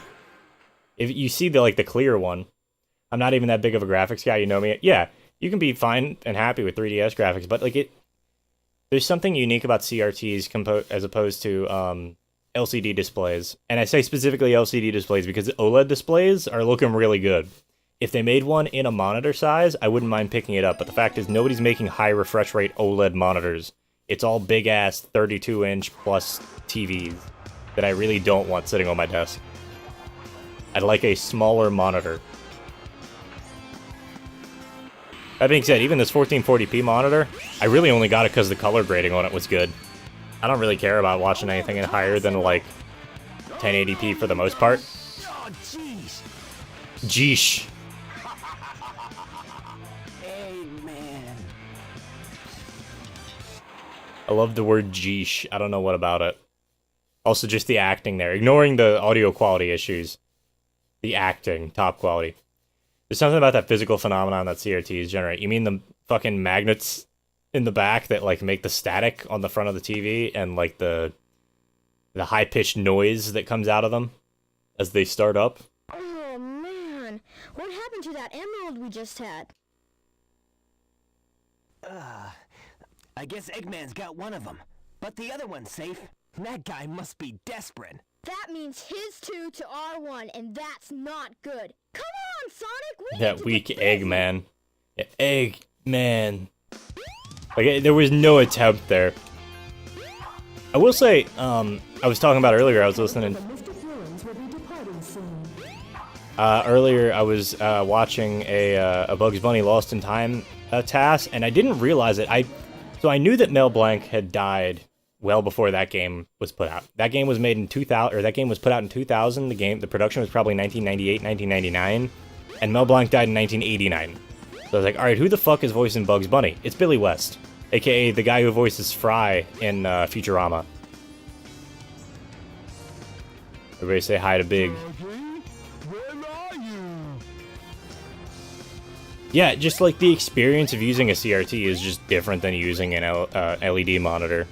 Or an LCD monitor, rather. If you're using an LED monitor, I don't know why you're using the Game Boy as your main monitor of choice, but alright. Anyway, one more time, guys. Ladies and gentlemen, Big the Cat. Froggy, where are you? Froggy, where you go? Big the Cat is, I think, one of the most hated characters in Sonic, and that says a lot. Because he hasn't even done much. People just fucking hated him. I think his fishing minigame is fun, even if it's kind of annoying. Hello, Blaze's brother. I don't think that's Blaze's brother, but that's a good fucking theory if it's not true. I've never looked into that, and that's an interesting thought. Then again, the only games that Blaze appears in is Sonic Rush and Sonic 06. I almost said Sonic and the Secret Rings, and no. I should play Sonic and the Secret Rings one day. Just on stream. Just be like, here's our crappy game for the week. It's fucking Sonic and the Secret Rings. Because I will happily play through that game again and just deal with the shitty motion controls. I've thought about setting it up on Dolphin. They are both purple cats. Yeah, no, it makes sense. But I wouldn't mind playing Secret Rings on stream. Sonic. Ready, go!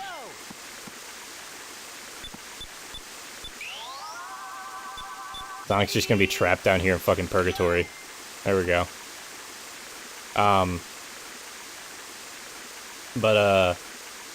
Sonic and the Secret Rings is a game that I would happily play on stream for a little while. I do wish that I could get more people on stream occasionally. That being said, doing stuff over Discord calls is usually kind of exhausting for me. Almost as exhausting as just doing stuff on stream in general. You'll get to the pirate race and quit. Oh, the pirate race sucks. I remember it. It's not fun. It's fucking bullshit. But hey, it's what it do. We go up here now? No? Right, we gotta wait for Amy on that one, I think. Where do we go? Mystic Ruins? I don't know. The train headed for the Mystic Ruins. You know what? I'm starting to get kind of tired. Our train may be heading out, but I think I'm also heading out. So why don't we head on over and just chat for a minute more, and then we'll call it there. Anyway, I'd like to thank everybody for coming in. Anybody who was in here just vibing. I know that it wasn't the most exciting stream ever, but I really do want to stream more. It's hard, man. It's hard. It's hard to get together the energy to do this thing. All the setup that I have to do, where it's like 45 minutes of me, 30 to 45 minutes of me putting together hardware, putting together software, making sure everything's working right. It doesn't break horribly. It only breaks a little bit. But it's been appreciated. Everybody who comes in and hangs out here is very fun. Even if you're not saying anything, you're very much appreciated in here. You guys make the stream what it is. And I'm just tired. I'm kind of like brain dead right now. But I think I need to go chill for a little while. I think this weekend's going to be a little bit of me hanging out, and a little bit of me working on some stuff, and a little bit of me just not doing anything. As the bot just said, there's the links to all my socials and how to tip me. You don't have to tip me. It's not necessary. In fact, I recommend you don't do it. I've got a job that pays for most of the equipment that I want to use for this. But you guys, be safe. Take care of yourselves. Yeah, thank you, Walker Pierce, for being here, for being an excellent mod and somebody entertaining to talk to during the stream. If you guys want to join my Discord, check out that link. I'm also on Twitter. My Twitter's kind of a fucking mess. But if you want to join that, go ahead. And remember, December 31st. What the fuck am I saying? December 31st. No. October 31st. That's the one I want to do. October 31st, Halloween, Monday, 2 weeks from now, we're going to be playing Devil May Cry 5 all the way through. Marathon stream. I've already gotten time off from work for it. We're going to fucking play it. Okay? I'm going to play it all the way goddamn through. It's going to be a very fun stream, hopefully. Now, Walker Pierce, I obviously don't expect you to be there the whole time. That would be silly. But anybody who would like to show up, you're more than welcome to. Feel free to check out the little trailer I put together. It doesn't really have anything information-wise about it other than just, hey, I'm doing it on Halloween, but it was fun to edit together. But anyway, you guys, take care of yourselves. I don't know, what's some good advice for today? I'm going to try and be a little bit more thoughtful about it tonight. Obviously, hydrate, eat food. Try and eat healthy if you can. Get up and do a little bit of exercise, walk around, work out, do some yoga, whatever. Make sure to exercise your creative side. Okay? Make sure to exercise your creative side. Do things you need to do, yeah. But also take some time for yourself to relax and take some time for yourself to exercise your creative side. Make sure you get that side of you out, whatever form it may take. Okay, that shit's important. Something I've been learning a lot with music. Is like it's really helping me maybe not express myself much better, honestly. But it feels a little bit better, But regardless, again, everybody, thank you for hanging out here. Yeah, bears can run downhill. Weebles wobble, but they don't fall down. Thank you, Alex, for that one. But yeah, you guys take care of yourselves. Have a good night. Stay safe. And I will see you probably some point next week.